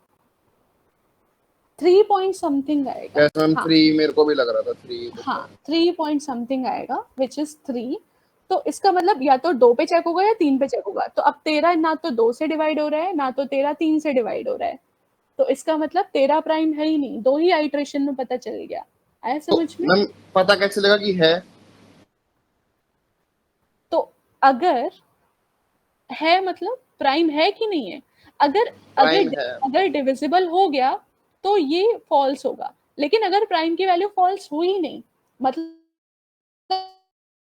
ये इफ कभी भी ट्रू नहीं हुआ, क्योंकि अगर ये इफ ट्रू ही नहीं हुआ तो प्राइम की वैल्यू पहले ट्रू थी, अभी भी ट्रू ही रहेगी। समझ में आया? अगर प्राइम की वैल्यू फॉल्स नहीं हुई, अगर प्राइम की वैल्यू अभी भी ट्रू है, इसका मतलब वो नंबर प्राइम है, क्योंकि अगर वो प्राइम नहीं होता तो वो फॉल्स बन गया होता। देखो, अगर मेरा नंबर किसी से डिवाइड ही नहीं हुआ तो मतलब ये वाला पोर्शन चला ही नहीं। जैसे 13 है, 13 किसी से भी डिवाइड नहीं हुआ, ना 2 से हुआ, ना 3 से हुआ, ना 4 से हुआ, किसी से नहीं हुआ, मतलब ये वाला कोड चला ही नहीं, है ना? 13 के केस में तो जी मैम। प्राइम की वैल्यू ट्रू ही रहेगी, तो इसका मतलब 13 प्राइम ही है। ठीक है, तो प्राइम ट्रू ही रहेगा। तो मैं एज्यूम कर रही हूँ मेरा नंबर प्राइम है, लेकिन अगर मेरा एजम्पशन गलत हो गया तो मैं प्राइम की वैल्यू को फॉल्स कर दूंगी। सिंपल। ठीक है, मैं मान के चल रही हूँ, एज्यूम कर रही हूँ कि सारे नंबर प्राइम नंबर हैं। अब मेरे को गलत प्रूफ करो, तो आप मेरे को कभी तभी गलत प्रूफ करोगे ना। मैंने यहाँ पे प्राइम ट्रू लिख दिया अपनी मर्जी से, जैसे मैथमेटिक्स में होता है, आप पहले सपोज करते हो, एज्यूम करते हो, फिर बाद में या तो आपका एजम्पशन सही होता है या आपका एजम्पशन गलत होता है। तो मैंने एज्यूम कर लिया कि भाई मेरा जो नंबर है वो ट्रू ही है, वो प्राइम ही है। लेकिन अगर मेरा नंबर कहीं डिवाइड हो गया तब आप बोलोगे ना नहीं आपका एजम्पशन गलत है। तो आपने मेरा जो ट्रू एजम्पशन था अब आपने उसको फॉल्स कर दिया, अगर आप प्रूव कर दोगे कि ये प्राइम नहीं है तो। अब समझ में आया? प्लीज बताओ। नहीं आया तो फिर दोबारा मैं समझा देती हूँ, ठीक है? कोई प्रॉब्लम नहीं है मेरे को दोबारा एक्सप्लेन करने में, बट आप बताओ कहाँ पे नहीं समझ में आया। चैट पे टाइप करो, आ गया तो बताओ, शुरू से नहीं आया कुछ भी तो वो भी लिखो, और अगर बीच में से कोई पॉइंट से नहीं आया तो वो भी लिखो, फटाफट बताओ।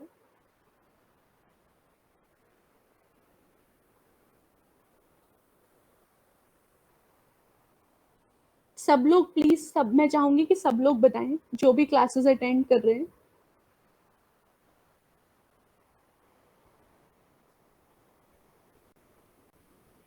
ठीक है,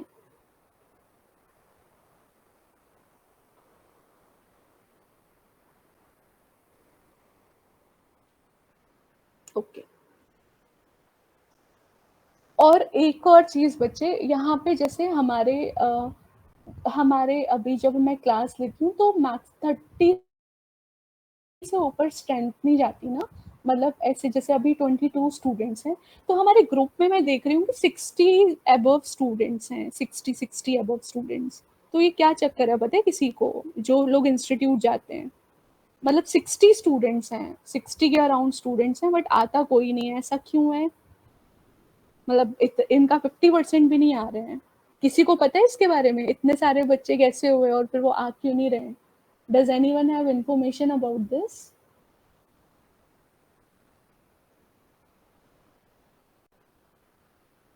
ग्रुप का एडमिन कौन है? अच्छा, एडमिन को भी नहीं पता होगा शायद से। मैम एक बार वो शीट खोलना, वीएस कोड। ओके, इसके बाद हम नेक्स्ट क्वेश्चन देखेंगे, तो चैट पे टाइप करो नेक्स्ट क्वेश्चन कौन सा डिस्कस करना है।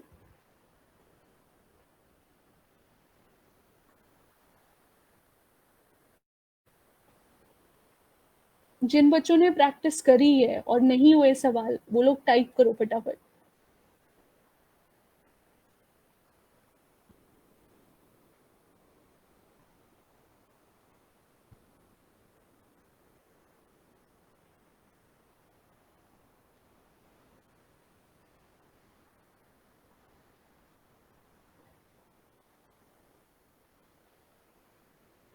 सब है मैम इस ग्रुप में?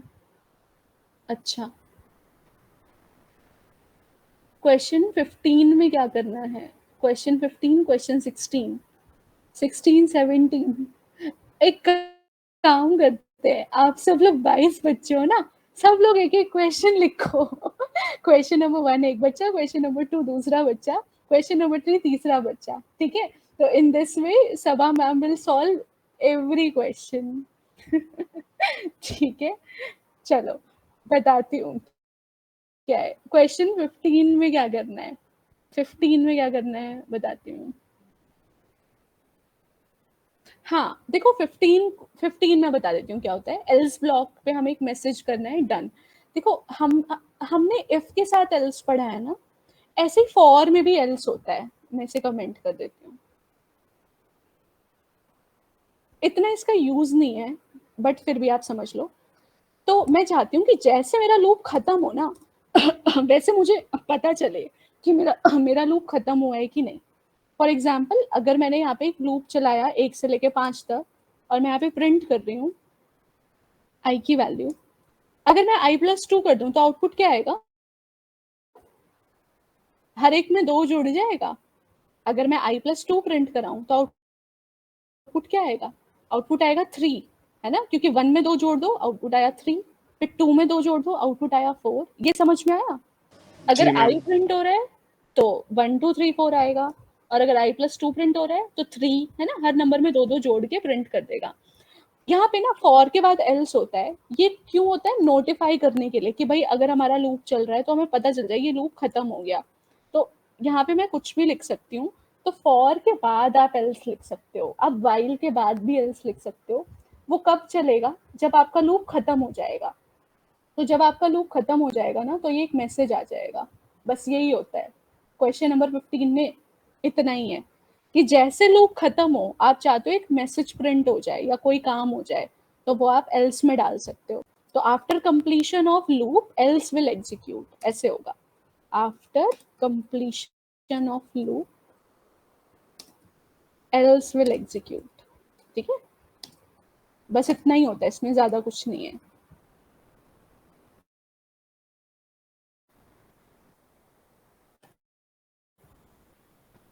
लेकिन इधर देखो, में ट्विस्ट, कहानी में ट्विस्ट ये है कि अगर मैंने बोला कि आई 2 से डिविजिबल है तो ब्रेक कर दो, नहीं तो आई को प्रिंट कर दो।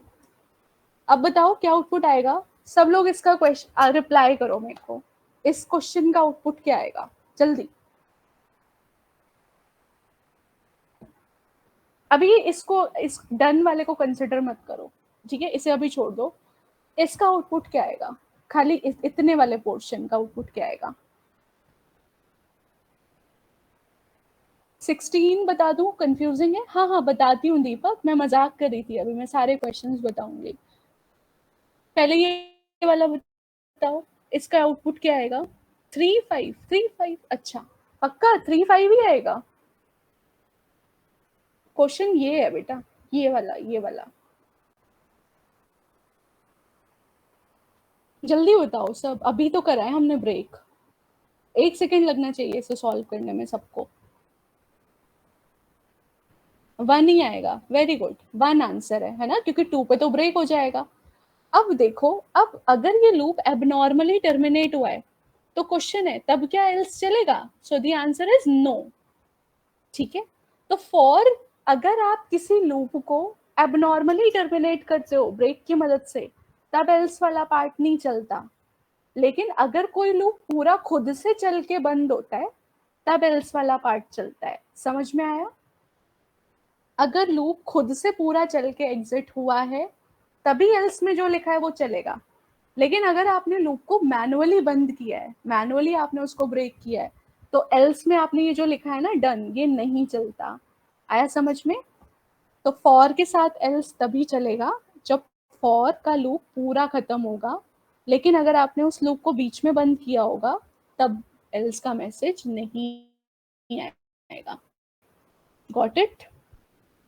तो देखो इसमें डन लिख के ही नहीं आया क्योंकि मैंने ब्रेक का इस्तेमाल किया हुआ है, ठीक है। चलो अब बताओ कौन सा क्वेश्चन है? Question number 16।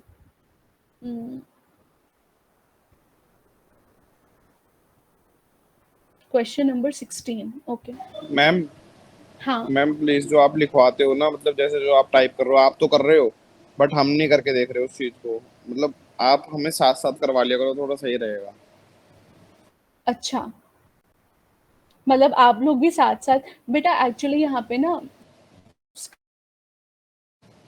शेयरिंग का थोड़ा सा बहुत सारा इश्यू हो जाएगा, क्योंकि अगर सभी स्क्रीन शेयर करेंगे ना तो मैं कैसे देखूं, मतलब ऐसे 20-25 बच्चों की स्क्रीन में कैसे देखूं? ऑल्दो शेयर तो हो जाएगा but I will not be able to pay attention to 25 screens at a time. नहीं मैम, बताओ। मतलब आप पूछ सकते हो वैसे कि मतलब स्क्रीन शेयर करनी ना पड़े। मतलब थोड़ा सा आप टाइम दे दो, क्योंकि हम कि वो कोड लिख लें, फिर आपके साथ साथ रन करवाते जाएं उसको, बस ये कहना चाह रहा हूँ। ठीक है, ठीक है, ओके। तो अब अभी आप ये बना लो फिर, है ना, फिर मैं नेक्स्ट क्वेश्चन बताती हूँ।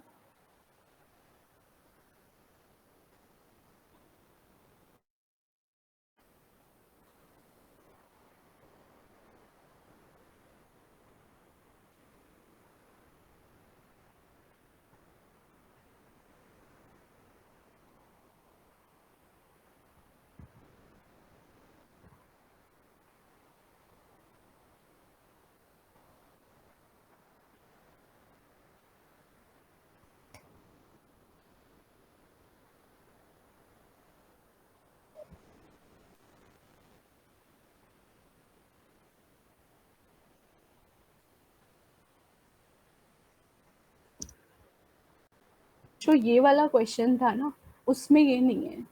जो डन 15th क्वेश्चन असाइनमेंट था उसमें ब्रेक मत लगाना, बस सीधा फॉर के बाद एल्स डाल देना।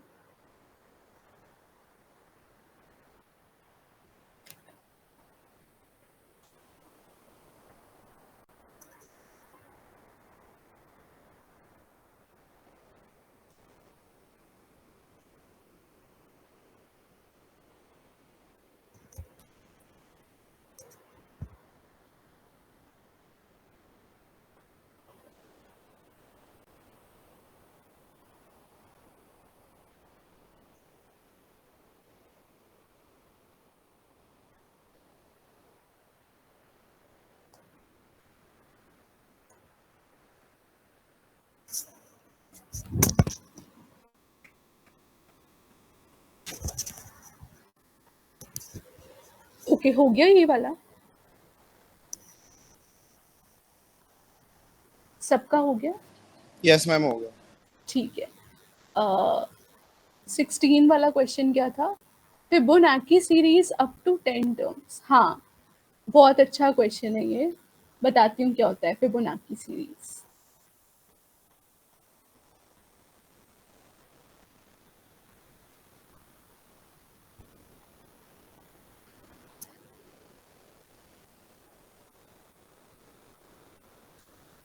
ये यही था, ये 17 क्वेश्चन है, 16 पूछ रहे हो आप? 16 है। हो गया दीपक आपका? बताओ बताऊं बच्चों, ये वाला फिबोनाची का क्वेश्चन बताऊं या हो गया?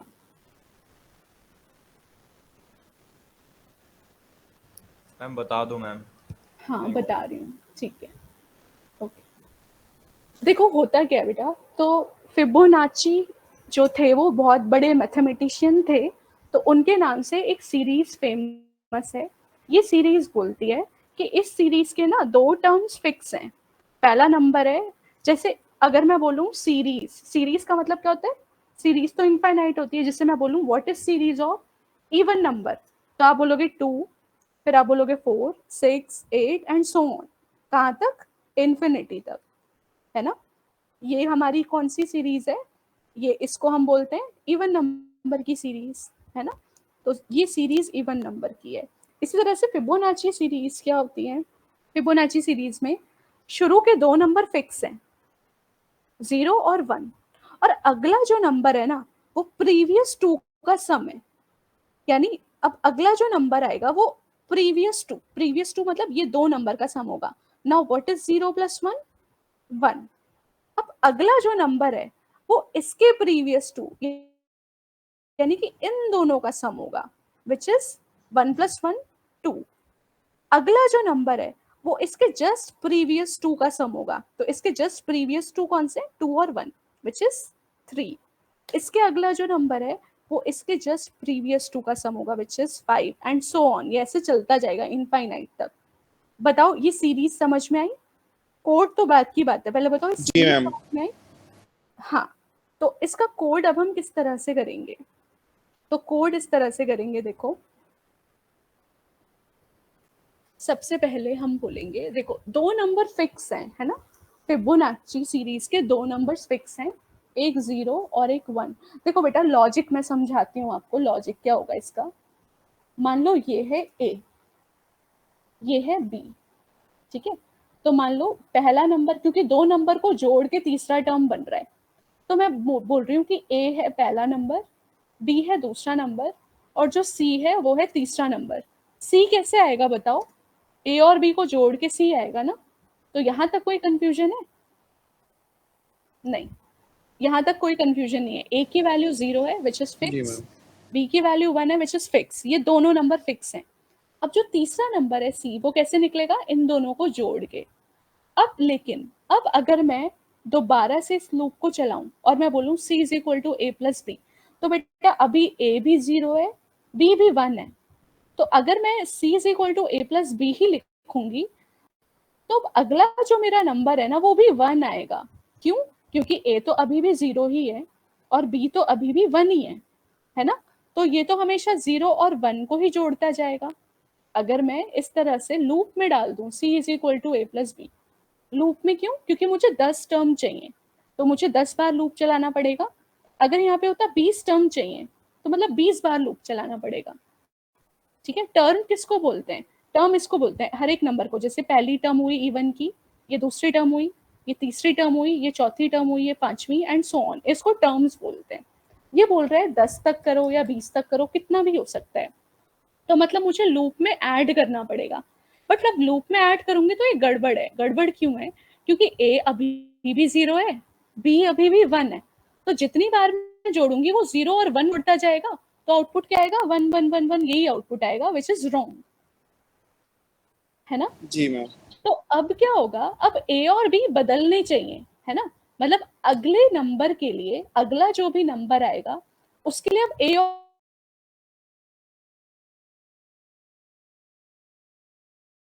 मतलब हो जाना चाहिए और जो पहले बी था वो अब ए हो जाना चाहिए। दोबारा बताऊं, इसके लिए अगर ये 2 है तो इसके लिए देखो, पहले इस नंबर के लिए ये ए था, ये बी था, लेकिन अब इस नंबर के लिए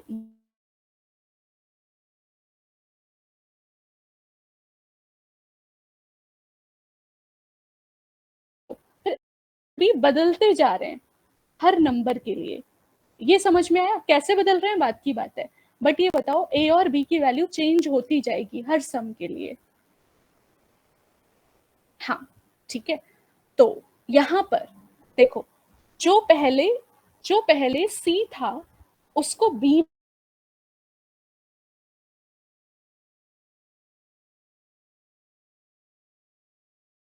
पहले बी था,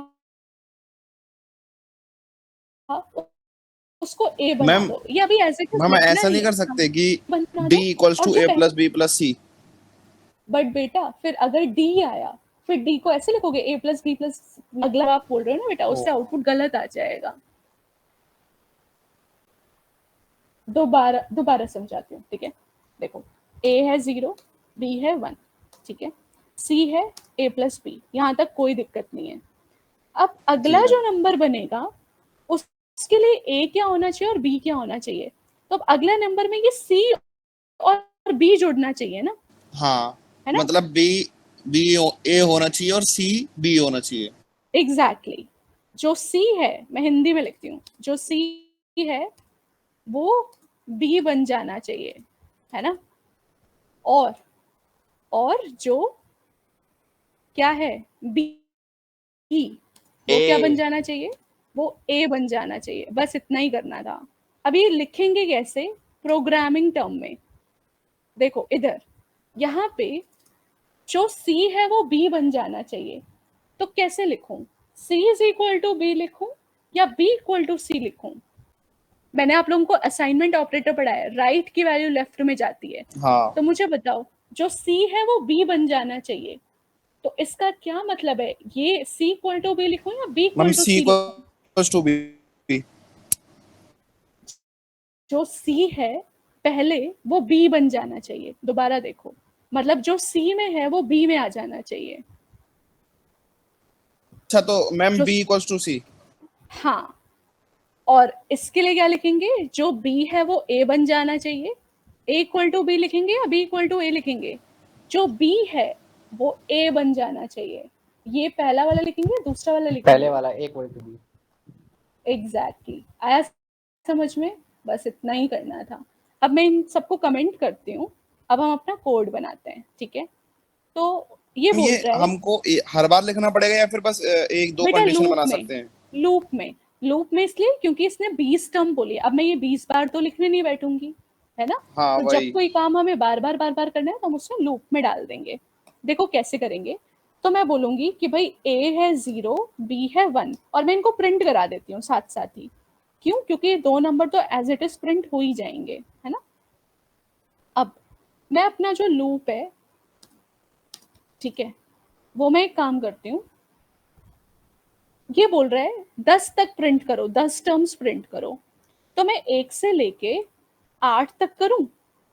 8 तक क्यों, क्योंकि 2 टर्म तो मैं पहले ही प्रिंट करा चुकी हूँ ना।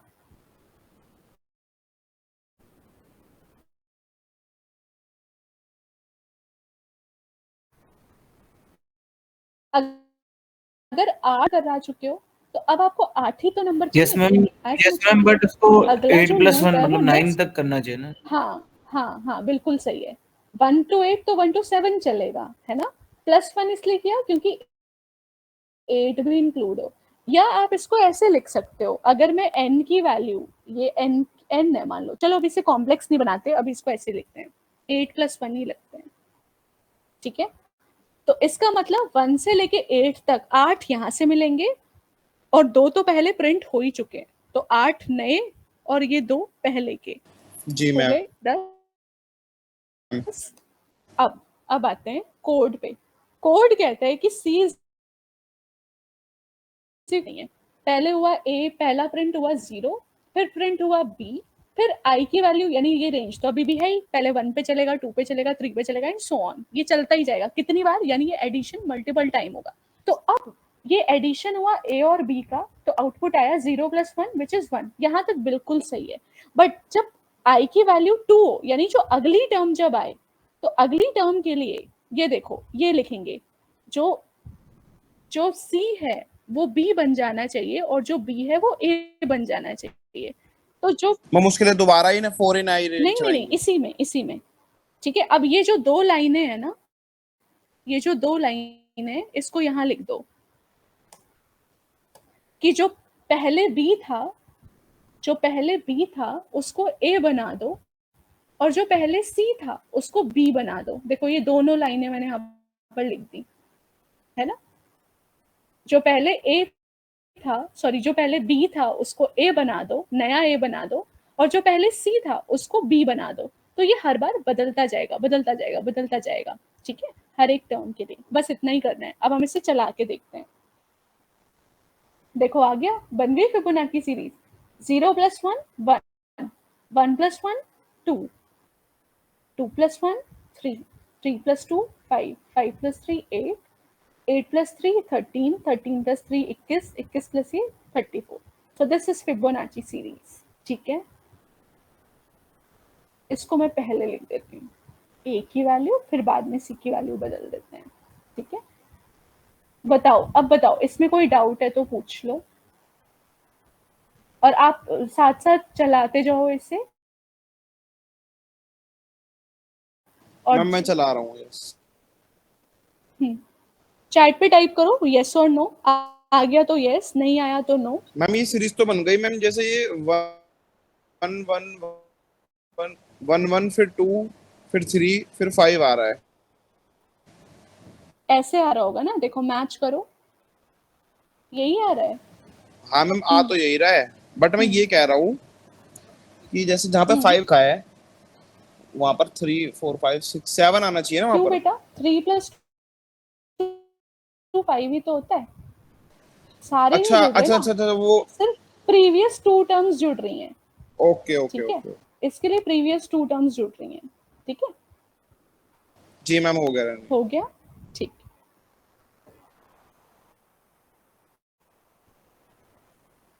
हाँ ओके, अब और क्वेश्चन पूछो, और कौन सा क्वेश्चन नहीं हुआ?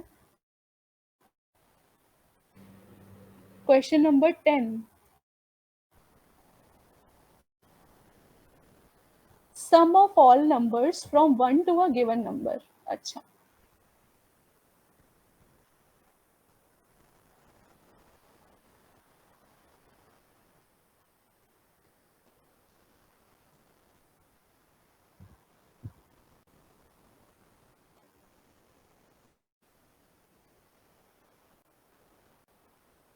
इसका मतलब ये हुआ, अगर n की वैल्यू 5 है तो 1 से लेके 5 तक के जितने भी नंबर्स हैं उन्हें जोड़ दो। तो 1 + 2 क्या हुआ 3, 3 + 3 क्या हुआ 6, 6 + 4 क्या हुआ 10, 10 + 5 क्या हुआ 15। तो ये आउटपुट आना चाहिए। ये इस क्वेश्चन का मतलब है। क्वेश्चन का मतलब है एक से लेके जो भी गिवन नंबर है उनके सारे नंबर्स का सम कर दो। तो एक से लेके 5, एक से लेके 5 यानी 1 + 2 + 3 + 4 + 5, ये चाहिए हमें, ठीक है। तो ये आएगा कैसे, इसको समझते हैं।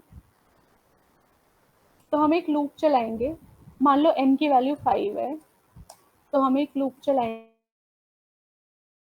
फॉर i इन रेंज 1 से लेके n + 1 तक, ठीक है, ताकि n भी इंक्लूड हो जाए। अब एक वेरिएबल ले लो आप, सम, जो शुरुआत में 0 है, और 0 में जोड़ते जाओ, उसी सम में इस i को जोड़ते जाओ। देखो कैसे होगा, पहले सम है 0, 0 + 1, तो व्हाट इज 0 + 1 1, और s में अब क्या आ गया 1। अगली बार i की वैल्यू हुई 2, नाउ 1 + 2 विच इज 3, s में क्या स्टोर हो गया 3। अगली वैल्यू क्या आई i की 3, नाउ 3 + 3, मतलब जो दो नंबर को जोड़ रहे हो ना उसका आंसर वापस से s में स्टोर कराते जाओ। तो पहला नंबर आया 0, s है 0, i की वैल्यू है 1, तो व्हाट इज 0 + 1 1, तो अब एस चेंज हो गया 1, है ना, मैंने एस को अपडेट कर दिया। प्लीज एक सेकेंड रुकना।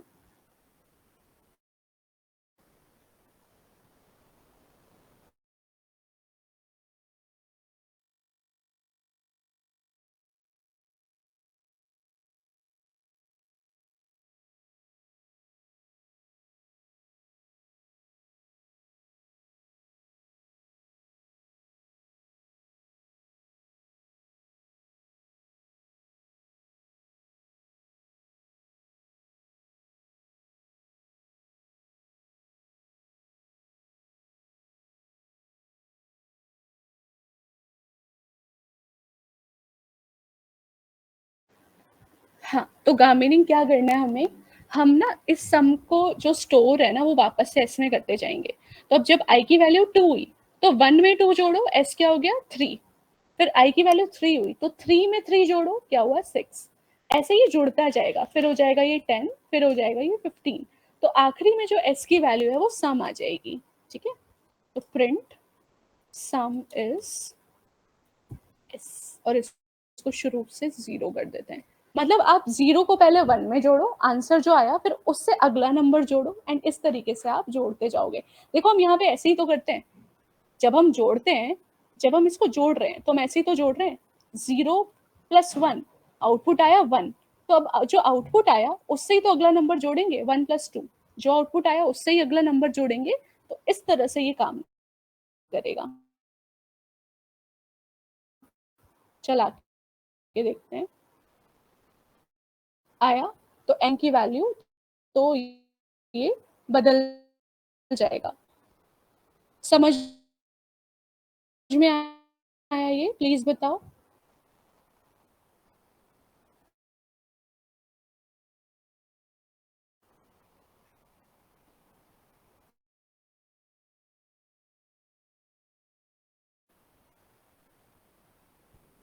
आया गामिनी, आपको ये आंसर क्वेश्चन है? सारे क्वेश्चंस हो गए?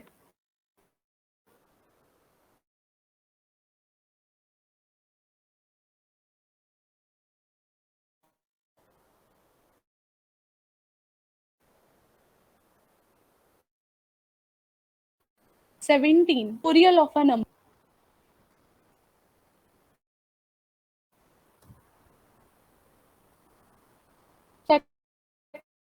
फैक्टोरियल ना ये सेम ही होता है जो अब मैंने अभी बताया, बस सम। तो इसका फैक्टोरियल कैसे निकलेगा, 1 से लेके 5 तक के नंबर्स को मल्टीप्लाई कर दो, बस यही होता है फैक्टोरियल। मतलब हमने अभी ऊपर सम किया था ना, अब फैक्टोरियल में बस सम की जगह क्या होता है, मल्टीप्लाई होता है। तो अब इन्हें अगर आप मल्टीप्लाई करोगे इसका आंसर आएगा 120। तो 1 × 2 2, 2 × 3 6, 6 × 4 24, 24 × 5 120, इसी को फैक्टोरियल बोलते हैं। फैक्टोरियल में बस प्लस की जगह मल्टीप्लाई होता है। सेम ही प्रोग्राम रहेगा, सेम ही प्रोग्राम रहेगा, बस मल्टीप्लाई हो जाएगा प्लस की जगह। ठीक है, तो यहाँ पे वेरिएबल का नाम मैं एफ ले लेती हूँ फैक्टोरियल के लिए, और जहां जहां प्लस है ना वहां वहां मल्टीप्लाई कर दो बस। ठीक है, और यहाँ पर वेरिएबल मैंने चेंज कर दिया, चाहो तो सेम भी रख सकते हो, बस नहीं करना है। ठीक है, बट प्रॉब्लम ये है बेटा कि स्टोर कराना चाह रहे हो ना, वहां पे आपको 1 लिखना पड़ेगा, नहीं तो 0 मल्टीप्लाई बाय एनीथिंग इज 0, तो आपका आंसर हमेशा 0 ही आएगा। इसलिए मल्टीप्लिकेशन के केस में जहां पर सेव करते हो उसकी वैल्यू 1 होनी चाहिए, और सम के केस में वैल्यू 0 होनी चाहिए। ठीक है, बट मल्टीप्लाई में वैल्यू 0 मत करना, क्योंकि हम मल्टीप्लाई कर रहे हैं और 0 को किसी से भी मल्टीप्लाई करोगे आंसर हमेशा 0 ही आएगा। इसलिए इसको 1 से करना है, क्योंकि 1 से मैं किसी भी नंबर को मल्टीप्लाई करूँ आंसर पे कोई इफेक्ट नहीं पड़ता। ठीक है, चला के देखते हैं इसे। आया फैक्टोरियल इज 120, कुछ नहीं करना, पुराना वाला कोड ही है, बस प्लस की जगह मल्टीप्लाई कर दिया है और कुछ नहीं किया, इसी को फैक्टोरियल बोलते हैं। आया समझ में?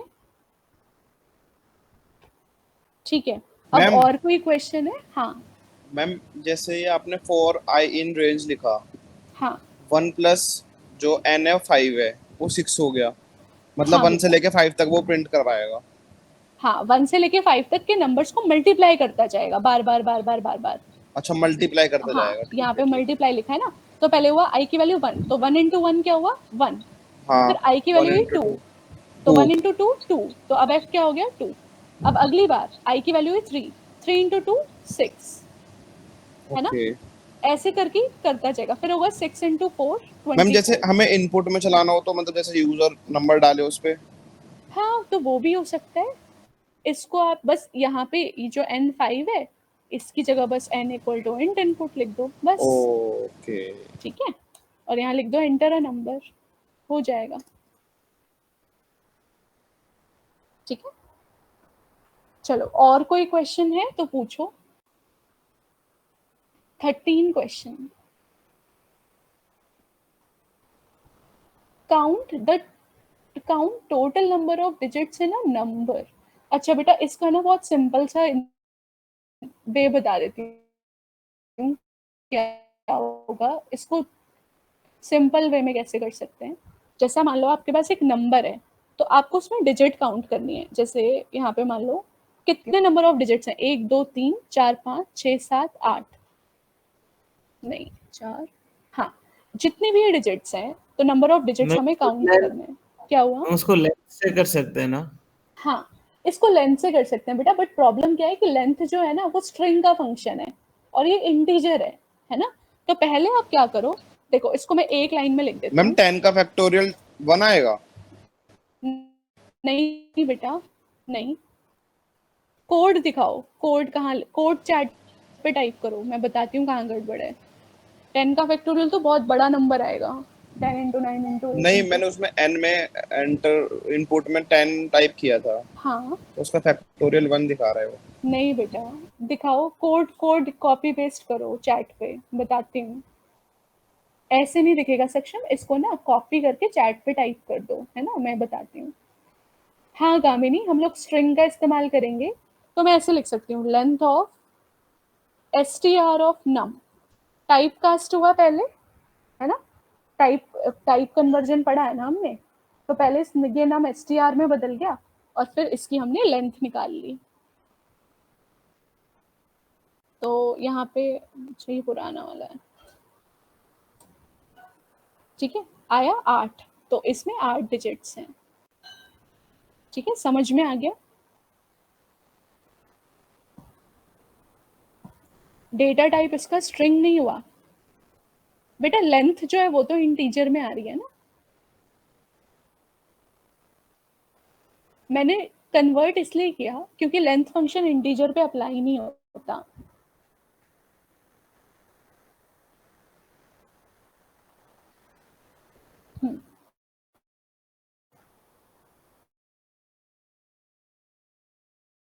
हाल है किसी का तो पूछो। 18th।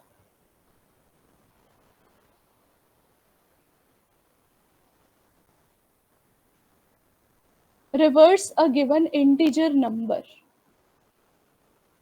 बेटा इसको भी मैं इसी तरीके से अभी करूंगी शॉर्ट में, तो हम ऐसा कर सकते हैं,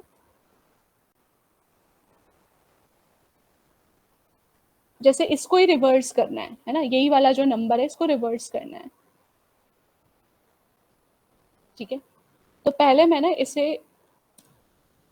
इसे स्ट्रिंग में बना लेती हूँ, ठीक है। पुराना कोड एक मिनट के लिए कमेंट करता है, ठीक है। पहले मैं इसे स्ट्रिंग बना लेती हूँ और फिर मैं यहाँ पे रिवर्स, ठीक है। रिवर्स कैसे करते हैं, ऐसे रिवर्स होता है, पढ़ा है हमने ये, स्लाइसिंग से उल्टा नेगेटिव, ठीक है। तो इसका आउटपुट क्या आना चाहिए, 88877321 रिवर्स करके आया।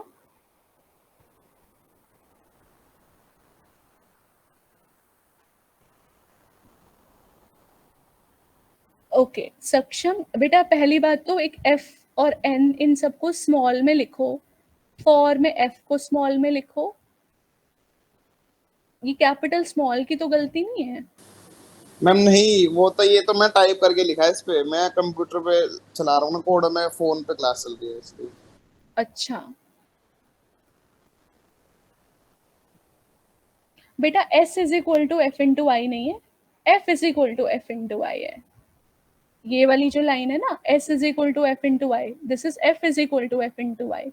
S वेरिएबल नहीं है कोई, उसको चेंज करो, F इक्वल टू होगा। Okay okay. ठीक है, okay. Any other question students? कोई और सवाल है किसी का?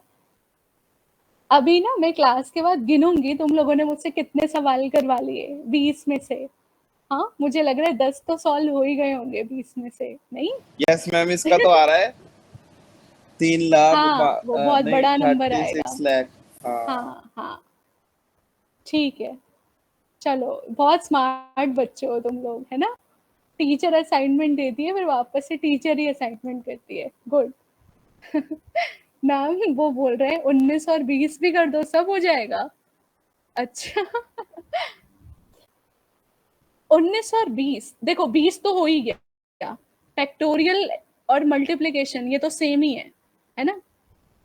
जो जी 20वां मैम। क्वेश्चन है वो फैक्टोरियल जैसा ही है, फैक्टोरियल में भी हम मल्टीप्लाई कर रहे हैं, यहाँ भी हम मल्टीप्लाई कर रहे हैं, सेम ही हो गया। और 19 क्वेश्चन क्या कह रहे हैं? क्यूब निकालना है। क्यूब का मतलब है पावर 3 करनी है।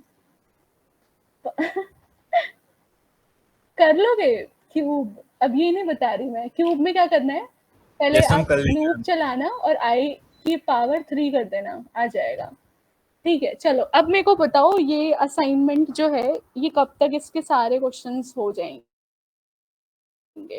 सारे अब बताओ, फ्राइडे तक? आज हो गए?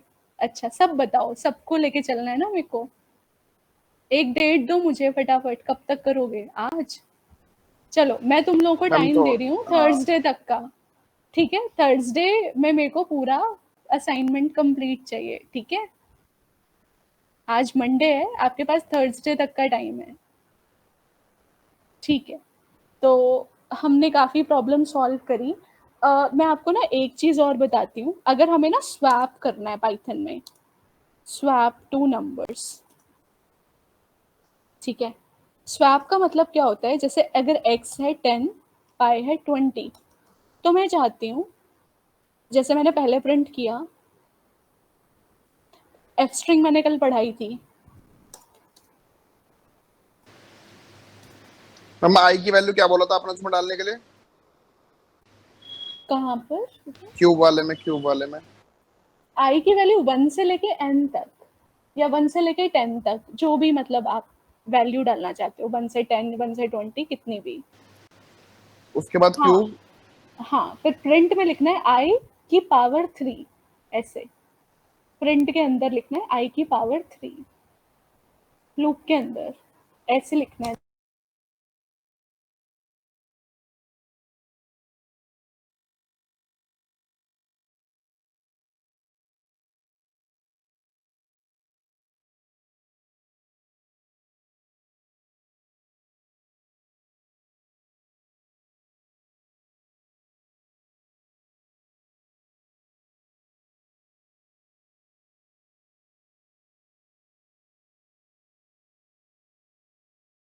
मैम आवाज नहीं आ रही आपकी।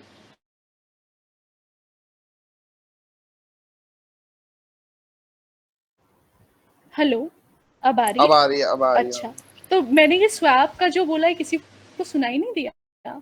नहीं ये नहीं मैम, मैम मेरे को तो वो भी सुनाई नहीं दिया। 1 मल्टीप्लाई पता नहीं 3 करना। माइक कैसे बंद हो गया। ओ, पता नहीं, मे भी गलती से मुझसे क्लिक हो गया होगा, sorry sorry sorry. Okay, it's okay ma'am. चलो। अब स्वैप का मतलब क्या होता है? इंटरचेंज।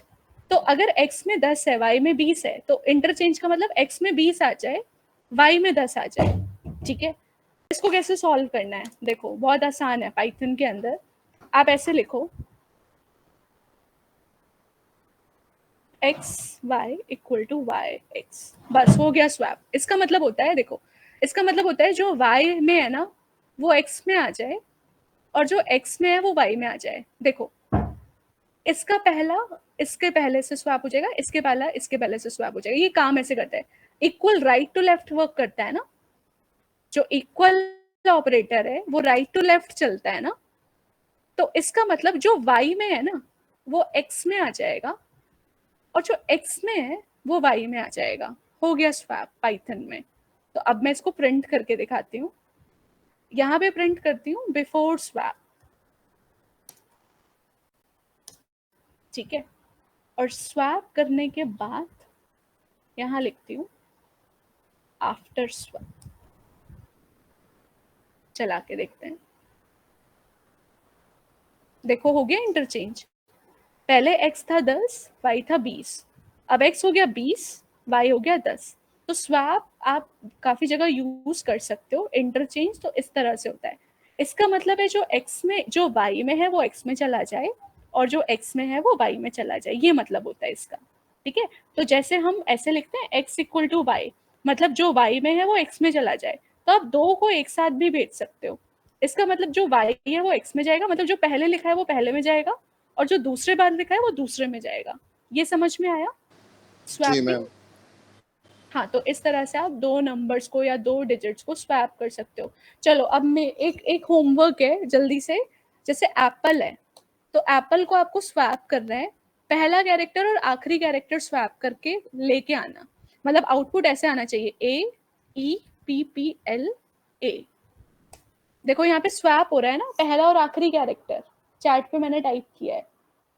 तो आपको पहला और आखिरी कैरेक्टर स्वैप करके लेके आना है। कोई भी मैं स्ट्रिंग डालूं, एप्पल तो मैंने एक एग्जांपल लिखा है, मैं कोई भी स्ट्रिंग डालूं उसका पहला और आखिरी कैरेक्टर स्वैप हो जाए, ये आउटपुट आना चाहिए, ठीक है। ये एक होमवर्क है, ये आपको करके लेके आना है। कल मैं चेक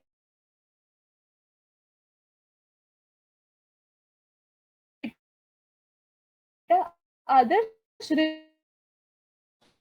रिवर्स नहीं करना, जो आप लिख रहे हो वो रिवर्स है करूंगी।